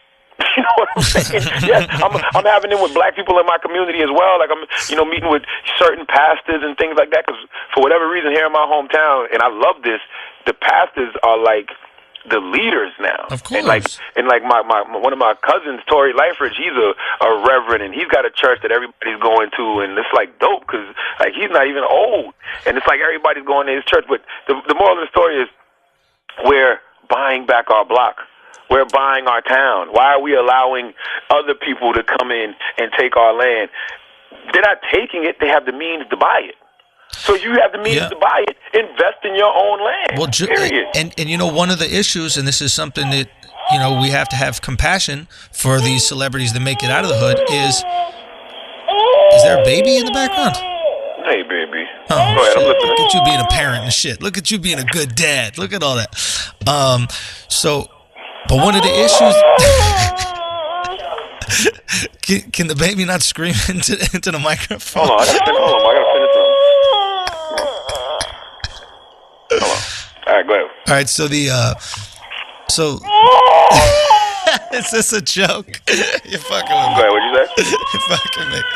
So one of the issues is safety, right? I understand a celeb that makes it out of the hood, right, and goes, I can't move back in the hood and live in the hood because I could be potentially a target. There is criminality in my neighborhood where I grew up in. And I would not be surprised if somebody tried to rob me, someone tried to stick me up. I mean, this happens all the time when we see people go back into the hood. They go back into the hood for a party, and all of a sudden they get stuck up. Envy got his car shot up. Like, these things happen all the time. People get their chains taken. We know that this happens. So if we increase safety in these neighborhoods, you'll see what has happened in Koreatown in LA, like Jim Brown was talking about. Koreans literally just came together. They kept buying more and more land and creating this fucking Koreatown. And I think a big aspect of that was safety. It was safe to invest in that neighborhood. So we have to do whatever we can to make sure that these neighborhoods, these at-risk neighborhoods, are safe enough for the rich people who make it out of them to go back and invest in them. I agree with that wholeheartedly. I'm gonna be honest with you. I think that if you go and you actually tell the hood what it is you're trying to do. Like, if you tell the hood, like, look, man, I'm going to build this juice bar, and I'm going to hire kids in the community, or you tell a kid, like, look, I'm going to build this community center, whatever it is, when you have conversations with the hood and you say that, I think the hood appreciates that. I don't think the hood is just out here like, oh, now we're going to rob this nigga because he want to open up a motherfucking IHOP. I think the hood appreciates when you're trying to make the hood better. You just got to have these conversations. Like simple and plain. Like, you can't be afraid to go to the hood and have these conversations. You can't be afraid to go to the hood and say, look, man, our kids is out here fucked up. You know what I mean? These kids is out here running wild. These kids is out here doing things they don't got no business doing. They getting involved with drugs. They getting involved with guns. Yo, we got to clean this shit up. You know, and I think that if you talk to the right OGs in any hood, they want the same exact things. I truly, honestly believe that. Like, there's no OGs in any hood who want to see the next generation fucked up. Now, like, yeah, you might have some people who feel like, all right, cool, as long as it's not interfering with our money. Right. You know, but you just got to go have these conversations with the hood. Like, a lot of times, man, people just be going back to the hood to floss on motherfuckers. But it could interfere with their money, man. When you bring more police around, right, when you bring more attention to a neighborhood, that fucks with money. Well, I think that there's a lot of. Those dudes in the hood another way. Those dudes in the hood who have money, yeah, and want to like clean their money up, or they want to get into other things, because nobody wants to spend the rest of their life in motherfucking jail, yeah, or nobody wants to end up dead. When you go to the hood and you tell them this is what you're trying to do, and you know this is a way that maybe they can like get on the straight and narrow path themselves, I think a lot of people take those deals, man. Yeah, you know what? Okay, I'm with you on that, and I think there is something to asking not permission but a blessing. That's it. Yeah, just go and ask for a blessing. All right, fair enough. Let's pay some bills out here. This week's episode of The Brilliant Idiots is brought to you by ZipRecruiter. Are you hiring? Okay. Do you know where to post your job to find the best candidate? If you want to find a perfect hire, you need to post your job on all the top job sites, and now you can do that with ZipRecruiter. All right, ZipRecruiter has 9 million resumes, so you can search through in their database. And with ZipRecruiter, you can post your job to over 100 job sites, including social media networks like Facebook and Twitter, all with a single click. Find candidates in any city or industry nationwide. Just post once and watch qualified candidates roll into ZipRecruiter's easy-to-use interface. No juggling emails or calls to your office. Quick screen candidates, rate them, and hire the right person fast. All right. If you have any issues, ZipRecruiter's friendly and human support staff is ready to help. Find out today why ZipRecruiter has been used by over 1 million businesses. Right now, our listeners can post jobs on ZipRecruiter for free by going to ZipRecruiter.com/idiots. That's for free, guys. That's ZipRecruiter.com/idiots. Go do it. Get yourself some employees. Okay. Yeah, so So we have this situation. We have this situation with Kanye and him basically calling out Beyonce. And I'll be honest, I didn't consider that he was lying. I didn't consider that what he heard was a rumor. I was upset that people were defending Beyonce. My initial reaction was annoyance with the Beehive, because I don't want to know that award shows are rigged. I get that they are. That makes perfect sense to me. But it's like a hot dog. I don't want to know what's inside of it. I just want to enjoy it. And once I know what's inside of a hot dog, you got the fucking hooves and the ears and shit, I'm not going to be able to enjoy that hot dog. So when it comes to an award show, I'd like to believe that it was fair and then the voting was done, however the voting was done, etc. As a businessman, I completely understand that I need Kanye to perform at this concert. I need at this award show. I need Beyonce to perform at this award show. And I'm willing to give up whatever it takes to get them there, because that's the only way people are going to watch. So I understand why they might make that unethical decision. I just don't want to know about it. Don't let me know. Don't pull the fucking curtain to the side. But just the other thing, too, with Kanye, he's never happy. Like, that's the other thing that motherfuckers need to take into consideration. Kanye West is never happy. Like, literally, he's married. He's got 2 beautiful kids. His fashion thing seems to be going great. That motherfucker got 3 sneakers coming out this week that everybody's going to be lined up to get. The Life of Pablo was a phenomenal album. That's still my favorite rap album of the year. Like, Kanye is never happy. Like honestly, he's never happy. If Taylor Swift wins the award, then Beyonce had the best video of all time. If Beyonce wins the award, well, Beyonce played the politics. That's why she beat me and Drake. It's like, yo, you're never happy. This motherfucker needs conflict. Like, as much as he always talks about wanting to bring people together and wanting to create unity. That's what was so mind-boggling to me about him saying that he was pro-Trump. That's what made me want to ask him, why are you pro-Trump? Like, why would you have voted for Trump? And by the way, that was some sucker shit. And I'm going to tell you why that was some sucker shit. Say that before Donald Trump becomes president, if you want to impress me. If you really want to step out there and motherfucking, put your neck out there, say that about Donald Trump before he won. Saying it, and that's what he goes, hey, I would have voted for Trump, and, now I feel validated because he won. Man, shut up. That's some pussy shit, man. That's some sucker shit. If you felt that way about Donald Trump, you should have been saying that on your St. Pablo tour the whole time, but you didn't. You're saying he's a bandwagon fan? Absolutely. Easily. So he's a Golden State Warriors Trump supporter. Nah, I'm not gonna say the Warriors. Warriors got some loyal fans out there. Bullshit. They got some, but the rest of them. I would say Miami Heat when LeBron went to go play for Miami. Man, you really don't know about the Warrior phenomenon. The Warriors really are walking around like the Beatles. My buddy who works for the league told me, he's like, it is insane. The Warriors coming to town, it's literally like the Beatles are there. Motherfuckers are out there in the stands with Warrior jerseys, like when the Yankees go play a baseball team. They're literally Warrior fans everywhere. I forgot. I think it was in Minnesota or Milwaukee. They even did a bandwagon cam thing during the game where they were actually in Minnesota, but they would put people on the Jumbotron that were wearing Golden State Warriors thing, and they would be like, oh, just started being a fan 6 months ago, etc. It is a phenomenon, what's happening with the Warriors. The only reason I give the Warriors a pass is because the Warriors actually were good at one point back in the day. Like, you had the Tim Hardaways, you had the Chris Mullins, you had the Mitch Richmond. Yeah, they never won, but Hardaway was like a star. People liked Hardaway. Like that Hardaway jersey was big in the hood. Sure. Like, motherfuckers wore that goddamn number 10 jersey because, Hardaway had those fucking commercials and shit. Like, people fucked with Hardaway. Fuck Hardaway. So I think and then when he went to Miami, people still followed him. But I think people fucked with Golden State probably. I'm sure it's more people now because people love Steph. It's easily digestible basketball. That's what it is. Golden State Warrior basketball is very easy to digest. It's shoot a three from far. Anybody. It's the difference between MMA and boxing.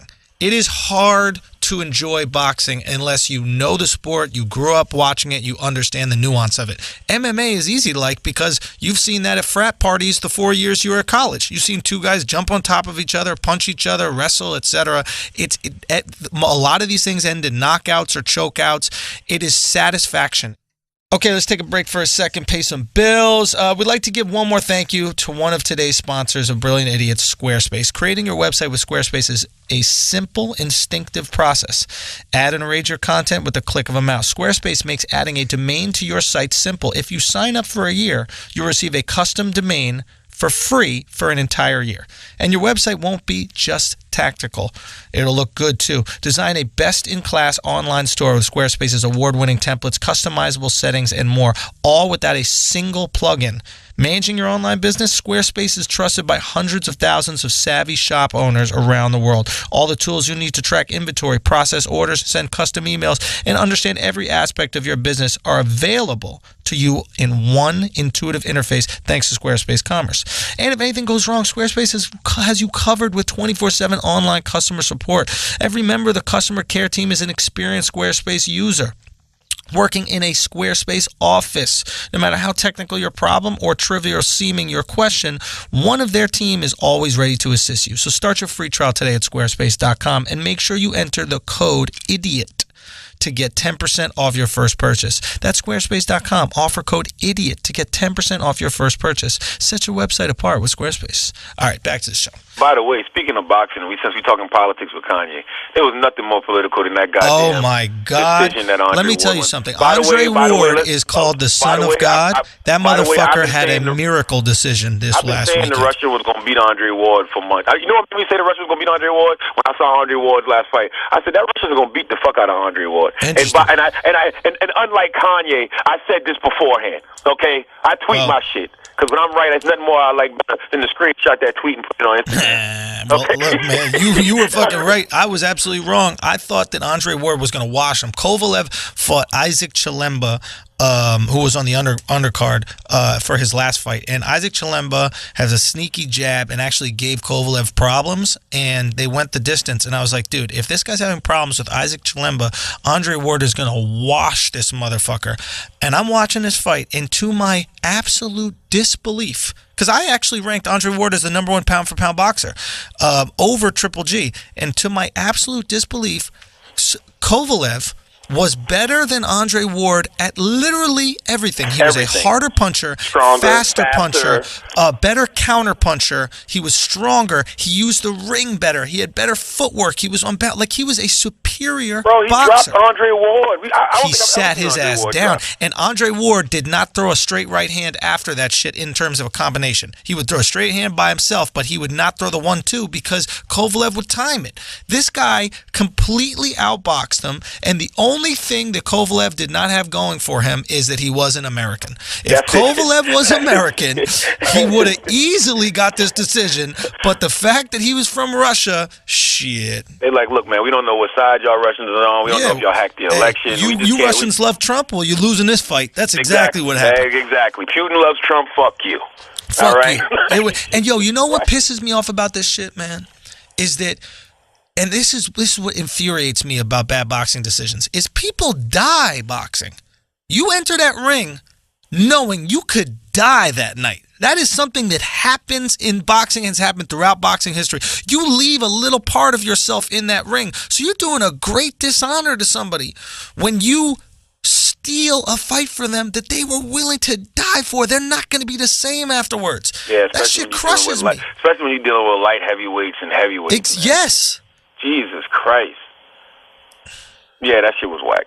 That shit was so it was whack. Like it was whack. Like it's not even fun to watch. Like it's almost an insult to America's intelligence. Yes. Yo. What are we wild? I'm watching the fight. I'm like, and you know what else? Whatever happened to having to beat the champ decidedly? Yes. Like, I thought that was a rule in boxing. Like, you don't give somebody a belt off a bullshit decision. I thought Andre Ward had to fuck dude up, knock him out. Like, it had to be like without a shadow of a doubt. Let me ask you this question, because this is how I score boxing rounds that are close. I go, who would I rather be that round? Which fighter would I rather be? When you're watching that fight, Charlemagne, how many rounds do you think you would rather be Andre Ward? 0. What are you talking about? 0. Andre Ward got his ass handled, and then even when they'd be like, okay, I give that one to Ward slightly. Like, that was the conversation all night. Yeah. Ward's looking better. That's all I got to have. Ward's looking better. It's not that he's winning. You were trying to find rounds for Ward. It was like when you're going through a chick's Instagram pics and she's kind of ugly, but you're trying to find the best one of her to show your friends. Yeah. You know, you're like, all right, let me see. Okay, this one, she looks kind of good because her face is facing the other way. Okay, I can show this one. And that was exactly what happened to Ward. I was looking for rounds to give him because I was trying to keep him in this fight. And even with that, the most I could give him was 4 rounds or 5. I think that was the most rounds I could give him was 5. But then you add the fact that there was a knockdown. It was just bullshit, man. It's just fucking sad. The third round showed some tenacity from Ward. He did adjust after the knockdown. After the knockdown, I thought he was done. I'm like, oh, it's over. It's a wrap. Like, he's in his head now. He's got heart. Ward's got heart. You have to credit that man's heart. He came and he fought for the rest of that fight. He didn't fucking run. He was in there. He tried to stay active. It's just anything that he tried to do, Kovalev could do better. And in the rematch, he's going to get hurt. He's going to get hurt. Knock his fucking head off. I think Kovalev's knocking him out. Follow Creed his ass. Yeah, because I don't think Ward has the power to hurt Kovalev. At no point in time in that fight did Kovalev look hurt. Kovalev's going to come in there mad. He's going to come in there angry. And he's going to knock Ward the fuck out. Yeah. And shit. And I just don't understand what Vegas gets out of that. I don't ask your boy Jay-Z. He was the promoter. But what does he get out of it? Like, listen, whether or not, if Ward would have lost that fight, I would have still wanted to see a rematch. No, maybe not. Maybe not. No, it was close enough. It was close enough that you'd want to see it. Not close enough in terms of light up, but it was good. That's a better. It was good enough. It was exciting enough. Yes. It was exciting enough that I'd watch a rematch. So I don't understand what they get out of giving Ward the decision. Like all that does is piss boxing fans off. Yeah. Yeah, it's just it's a shame, and it makes me sad, but whatever. You mentioned something about like stupidity that I want to ask you about this week. Do you think that there are more stupid people now, or we're just able to see them more because of the internet? There's more platforms for stupid people to express their opinions. Yes. Stupid people have always existed, but they never had the confidence to motherfucking speak because they're stupid. Yo, that's so fucking like, dude. I was thinking about this as well. There's like when back in the day before the internet, that a lot of young people out here you probably don't even remember, but before the internet, the only stupid people you knew about were your friends, right? And you could shame them into shutting the fuck up. You just shame them into getting smarter. Or shame them into getting smarter, right? It's like you had tactics, like when Ralph started to say something dumb, you're like, Ralph, don't you fucking open your mouth, Ralph, because we know what comes out of you. We had a friend of mine, and his name was Danny Zabar, and his nickname was Shut the Fuck Up Zabar. That's what we called him. Shut the fuck up, Zabar, because he would just say dumb shit, and we were just done with it. But you are absolutely right. There's platforms for stupidity. We got to deal with the stupid shit on Twitter now. Yeah, and the bad part, man, John Oliver did an amazing. It was the week after the election. Mm-hmm. I guess it was like after our last podcast, but he did an amazing final show of 2016 where he talked about the amount of misinformation and false information that was dispersed over the internet, especially Facebook, that helped Donald Trump win. It's things that aren't even like that meme where it says Donald Trump said, if I was to run, I'd run as a Republican. They're stupid, and he never said that. He didn't. And the sad part about that meme is it even cites a source. But he never said that. The internet has become us when we did essays as a kid, and you know you got to do a bibliography, but you're like, these teachers ain't really looking up these fucking books in the bibliography. Yes. I'm gonna fake the shit out of this stuff. Yes, people are just fucking tweeting. That's journalism now. And people take everything out of context. Like I said on the internet the other day, this is when Kanye West first started. Hold on. This is when Kanye West first started, and Kanye West was like, what did Kanye say? When he made the statement about, when he was like, he got admitted to the psychiatric ward. So, and everybody's just like, oh, he's got mental illness. He's been suffering mental illness since his mother's inception. They didn't say psychiatric ward there. They just said hospital. So I put on Twitter, how do we know this motherfucker's mentally ill? Y'all doctors? How do we know you don't got bronchitis? I didn't know what that was referencing to. Yeah, I was just like Kanye they said Kanye got admitted to the hospital. So I go, how do we know he's in there for some type of mental illness? Now, I mean, of course, it's come out since then that, yes, he was mentally ill, but everybody just jumps the gun and diagnoses people immediately. And that's just whack to me. Like, no, I don't know, man. The internet is the gift and the curse because it's great for dispersing information, but it's also great for dispersing the wrong information. Yeah. And putting out the wrong information is just it's dangerous. Yo, and you know what it's doing? It's watering down real journalism. Because real journalism before didn't have to compete with all this fake sensationalized information. But now it's got to compete with fake and sensationalized information. Right? Oh, they're all over Mark Zuckerberg for that. What you mean? They want Mark Zuckerberg to police Facebook way better. They want Mark Zuckerberg to treat misinformation the way he treats porn and everything else.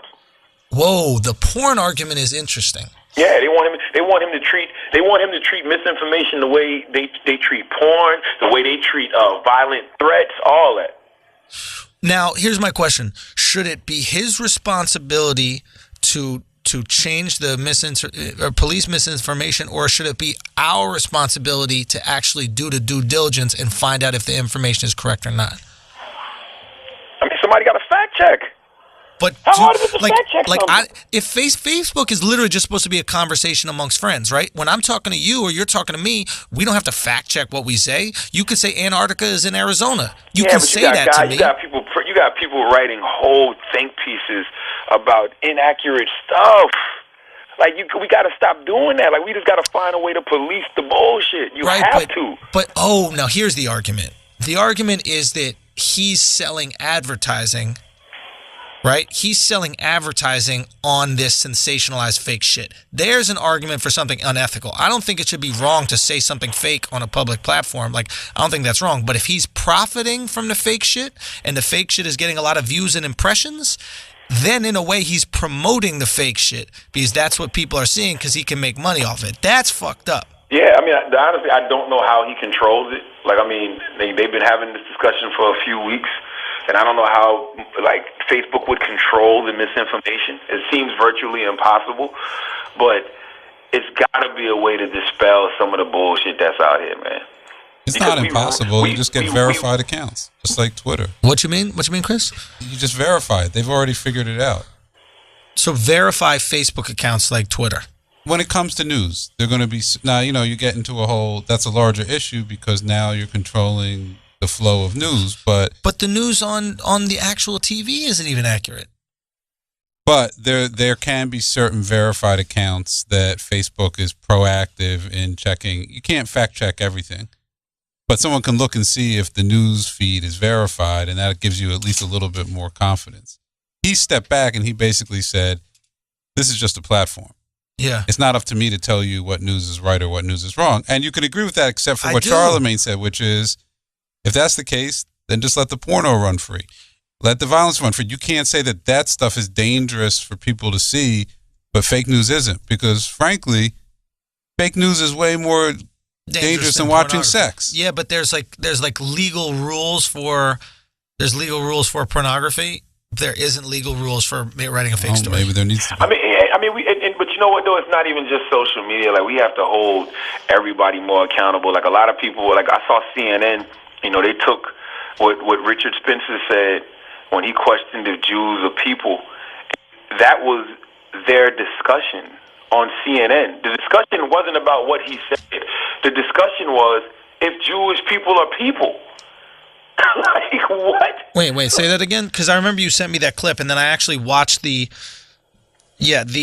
so say what you're saying again. Well, Richard Spencer made the comment about Jewish people. I forgot exactly what it was weird. Was. The context of that was very weird on CNN's part because I listened to his actual speech, and he didn't say Jews specifically. He said the media. He was like, the media are soulless golem, not Jews, and he referred to the media as the Lügenpresse, which back in the day, Goebbels or whatever, Hitler's Goebbels, how do you pronounce it? Goebbels? Something with a G. Yeah, Goebbels. I forgot what it was. Whatever, but he used it as, the Lügenpresse, he called them, the Lügenpresse were the people that were doing anti-Nazi rhetoric, is that right? I think he used them to, like, discredit them. So he used a Nazi... I was Chris sitting in there as a half a Jewish person. Yeah, you're the worst Jew ever, bro. You literally are the worst Jew ever. Nah, I'm a fine Jew because this all gets back to my point. Stop. Who gives a fuck what this guy said? Let me tell you about guys like Spencer. But that's not what we're saying. What Charlemagne brought up was the idea that there's this... They basically ran a story saying that this guy specifically said that Jews are soulless golem, when if you listen to the speech, at least what I was in, he didn't say specifically Jews are soulless golem. He said the media is. Now, if he's saying that Jews run the media and that those Jews are soulless golem, I guess that's one step away from it. But here's a perfect example where in order to sell a story and push an agenda, they're changing a headline to make it more clickbaity. And this is CNN. When I watched Richard Spencer's speech and he said that, I did think it was in reference to Jewish people. I just didn't understand why CNN would run with the question, are Jewish people people? like, I didn't understand that logic. I'm like, whoa. Wait a minute. Why are we having this discussion in 2016? Like, this makes no sense to me. Like, that guy, but I just expect more from CNN. You can't. This is good business for CNN. That's what we've learned. Dude, people love, like... Trump is beautiful for them. They love the fucking race story. They love all this shit. It's in this, not to, like, switch the subject a little bit, but you know the Phil Jackson posse comment? Oh, that was stupid. Now, here's the thing about this, is that this actually speaks to LeBron's savvy. LeBron is a very savvy individual. He used a juicy race story to distract the media from a "Is LeBron a diva?" story. And it was beautifully done, right? Because Phil Jackson called LeBron out on being a diva that needs special treatment. Now, anybody in or close to the NBA will completely agree with this. This is a guy who you're saying that he uses his power to leverage what he wants? And you know what? He absolutely should. This is a guy, if he's on your team, he guarantees you an appearance in the finals. He deserves power because of that. Hey, okay? Man, he guarantees full stance. Over an extra night in his hometown for Thanksgiving, yell at him. And guess what? Everybody on the team should understand. And the illest thing about it was LeBron was like, all of y'all can stay. Exactly. He invited everybody over for Thanksgiving. Now, that doesn't take into consideration that maybe they want to go spend Thanksgiving, whatever, with their families. And I think what this is about is a philosophy. Like, I think this is the reason why LeBron has never had a great coach. He's always had beta coaches, younger coaches that are new, because LeBron likes to have the power and likes to make the personnel decisions and likes to make all these decisions. He acts almost like a GM in that regard.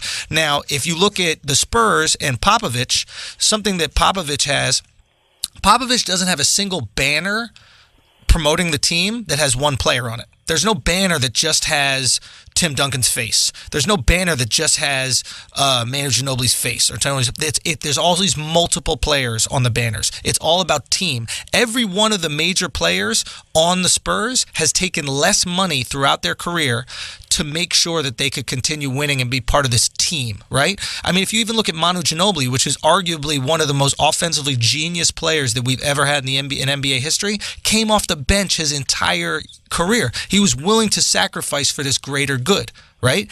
Now, that is the Spurs philosophy. That might not be LeBron James' philosophy. LeBron James might literally need to be treated like a king, and he has every argument to justify it. But when it comes to Phil calling out his posse, there was nothing racial about that whatsoever. I mean, the funniest thing about that whole conversation was Maverick Carter, who was LeBron James' manager, specifically said he doesn't feel like it was racial. He said that. But I understand where Maverick was coming from. I think Maverick didn't just want to be reduced to a posse, and you wouldn't want to be either if you're somebody's manager. I mean, that comes with the territory, kind of being the behind the scenes person. But don't diminish him and say that these guys are just his entourage or his boys, or sometimes you'll see a rapper walk in the room and we'll automatically like, oh, that's the rapper and his weed carriers. No. One of these motherfuckers might be his manager. One of these motherfuckers might be the person behind his business. One of these people might be the person that's getting him all these multi-million-dollar endorsement deals. So I think Maverick and Rich Paul were insulted from that aspect. I think everybody else took it and ran with it on some racial shit. Okay. First of all, I just want to address the idea of the word posse. LeBron is actually, let me address the posse in terms of diminishing what they've done. How hard is it to be LeBron James's manager? That might be the easiest job in any business deal negotiation in the world. You walk in there, you tell the business that you're potentially doing business with what LeBron James wants, and then the business looks at you and they go, okay. That's how it goes. Now, if you are fucking Andre Bellinelli's manager and you're getting him major endorsements, I'll give you some credit, okay? If you're Chris Humphrey's manager and you get him major endorsements, I'll give you some credit, okay? If you're Lou Williams, if you're Swaggy Peas, I'll give you some fucking credit. But when you're the greatest basketball player of this generation's manager and you're walking into business meetings acting like you got them for him, get the fuck out of here. You're part of the posse. With that said, that's part of the disrespect. You got these guys, Rich Paul, Maverick Carter, young dudes who LeBron James got flack for dumping CAA or whoever he was with, dumping them and saying, nah, I'm going to put my boys in position. And everybody was like, yeah, you're going to fuck your shit up. Like, it's not, and see, because people think it's just that easy, like you said. So in their mind, you're like, you can't put your boys in that position. They're not qualified. They don't have the experience. Why would you leave your potential billion-dollar earnings up to these guys? Not only did these guys get in position and keep LeBron exactly where he needs to be, they started using their leverage with LeBron to get motherfuckers like Tristan Thompson $100 million contracts, to get J.R. Smith overpaid. Not only do they represent LeBron, they represent Chris Paul.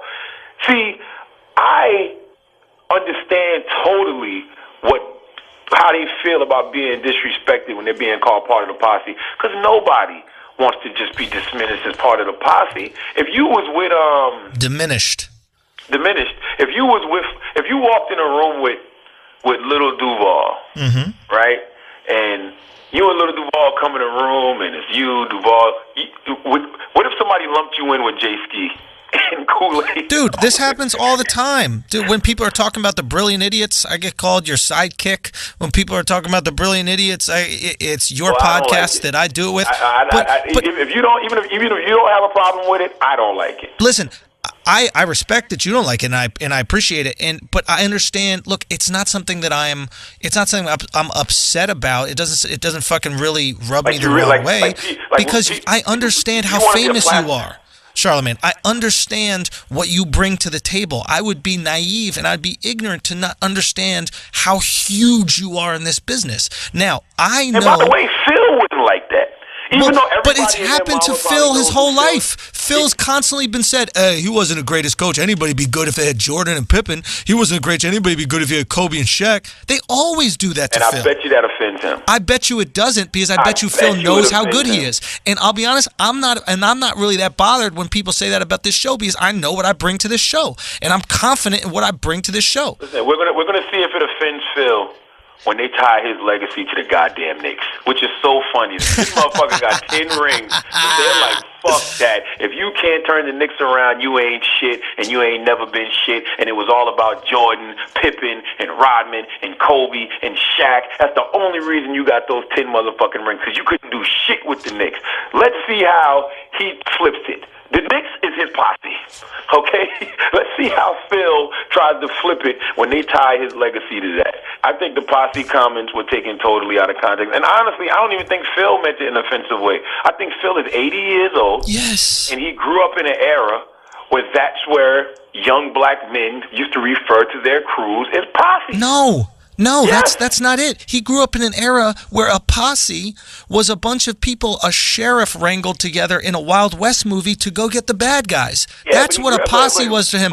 You have to understand, but LeBron at 31 or 32 is taking his understanding of the word posse, right? And putting that on Phil Jackson. Like, this is a perfect example of how this works. When you're in Texas, right, you just call women ma'am. You say yes, ma'am, because it's a polite thing. If you're in New York and you say to a woman, thank you very much, ma'am, she goes, ma'am? I'm not fucking old. Who are you calling ma'am? How dare you call me ma'am? You think I'm an old lady? She's offended because she's using her understanding of the word and applying it to you. Right? And that's exactly what's happening right here. There's zero racial context to what Phil Jackson is saying. I think Phil grew up in the 90s when Arsenio Hall was calling his house band the Posse. I think Phil's that he grew 80 up in the years 90s. old. I think he grew up in the 90s when Sir Mix-a-Lot was saying, you know, my posse's on Broadway. And I think that Phil, this is when old people should just not try to sound hip.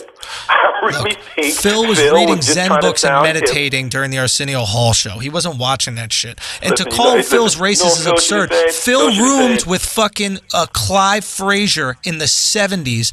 Was it 60s or 70s? In the 70s. Clive definitely had a posse. Listen, Phil was definitely a part of Clive's posse. He might have been part of his posse, but you have to understand, black and white players did not room together back in the day. That was not something that happened. Okay, so to even think that Phil has an ounce of prejudice in 2016, when in the fucking 70s he was like, yeah, of course I'll room with that guy. Listen, nobody thinks it's racial but the dumbass internet. Maverick Carter tweeted out, I don't think Phil Jackson was being racist. He was just upset about the disrespect. He's like, damn. Okay. Maverick was just upset. Like, Maverick literally felt like we're young African American doing our thing, and we still get reduced to being called the motherfucking posse. Well, adding African American to it makes it a racial thing. I think he's just calling. Are you taking a shower? I'm about to. This motherfucker is hysterical. This guy's breastfeeding, taking a shower. What's next? What the hell's going on? I got shit to do. I'm about to take a shower. All right, we're fucking out of here. Look. No, but let's finish the point. Maverick, finish the point. What I'm saying is that by inserting African American, you're adding a racial component to it. If he just said, listen, I don't think this has anything to do with race. It just sucks that you're diminishing what we bring to the table, and you're diminishing our efforts and what we do for LeBron, and you're making it seem like it's not as important or valuable, like we're just part of the team or hanger-ons, etc. And then I'd be like, okay, you have an absolute point right there. But the fact that I think he was saying African Americans because Rich Paul and Maverick have always talked about how in their line of work it's harder because they're black, because all their competition is not them. Their competition is older white men. Like, they're literally in a country club, a boys club that they're new to. In their line of work, they have LeBron James. That's the nuclear weapon. If you find your job hard and you're managing LeBron James, quit your job immediately. You're not cut out for this shit. They got Tristan Thompson $100 million. Bro, I don't care if LeBron's your client or not. There's no way you can justify giving Tristan $100 million. You know who got Tristan Thompson. You know who got Tristan Thompson $100 million. Daddy did that. That wasn't Maverick. That wasn't the other guy's name. It was Daddy. It was LeBron James made a call. He made a tweet, and he publicly started talking about how we need to sign Tristan already and make this shit happen. And Daddy went to the owner, and said, listen, sign that shit up and make it happen. Nothing wrong with that, though. If Daddy's making all the decisions, then you are just part of the posse. Then your role is diminished. Every agent has a big fish, a big chip that they use for leverage. I don't care if it's entertainment. I don't care if it's athletics. You walk in some of these executive offices at CAA, first thing they do is lay out the biggest fish they got on the table. Well, we represent this person, we represent that person. Sometimes they'll even get that person to call you. Shit, I need a new agent. They'll get that person to call you just to be like, you know what? This is where you need to be. Right. It recently happened to me when I left the agency. I left CAA. They had a big fish call me. I'm like, okay, too little, too late. Should have had this person call me. Should have had this person call me 6 months ago. Who called you? I'm not gonna say who called me, but 6 months ago, you should have had this person call me and tell me this is where I need to be, and this is where he likes to do all his movies and things like that. You should have said that then. All right. What did they say? What did they say at least? All they said was, look, man, you don't want to go anywhere else. This is where I do all my business. You know, this is one of the main reasons that I'm in the position that I'm in now. You know, when I, look for clients, when I look for writers, when I look for, stars in my movie, I really don't like to go anywhere else. I just keep everything in house, blah, blah, blah. It's a bargaining tool. Like, yo, if you got a big fish like a LeBron James, why wouldn't you use that to your advantage? That's my exact point, though, and I think that's Phil's point to a certain extent, is if the big fish is pushing all the weight around, then you're just part of the posse, man. Then you're not actually making moves. They're doing a phenomenal job with Chris Paul. Phenomenal. Chris hasn't won anything, but you think that he got multiple rings, the endorsement deals he got. Good point. I mean, I would argue that that's a good point, but he's also been the best point guard in the league for the last 10 years. So I don't think it's that difficult. And he was the best point guard in the league, and he was getting deals before he was ever with them for management. He's been with them for a while. All that State Farm stuff and all of that. Like, how long? Like Chris has been around for a minute. But how long? Oh, I don't know. I mean, how long has LeBron been in the league? Listen, I don't care to diminish their abilities. I don't care to do that. All I'm saying is it has nothing to do with it. Obviously, you have to make these decisions. The moral of the story is... Are you swimming? What's going on? Are you in the bath now? The moral of the story is Phil Jackson should have said LeBron was outside the hotel. There are Native Americans that are fighting for water rights right now as you just waste all this water in your shower. Have some fucking respect. The moral of the story is Phil Jackson should have said LeBron is outside his hotel with his gang. Or he should have said LeBron is outside his hotel with his squad. If he said it like that, it'd have been no problems. He needs to update his slang, bro. Update your slang and it's no problems. I guess so. All right, man. Listen, as always, if you listen to this podcast, you think we're smart, you think we're intelligent, you think we're brilliant, you're absolutely right. If you listen to this podcast and you think we're just a couple of idiots who do things like take showers in the middle of the podcast, you're absolutely right, too, because it's the Brilliant Idiots Podcast. Thank you for listening.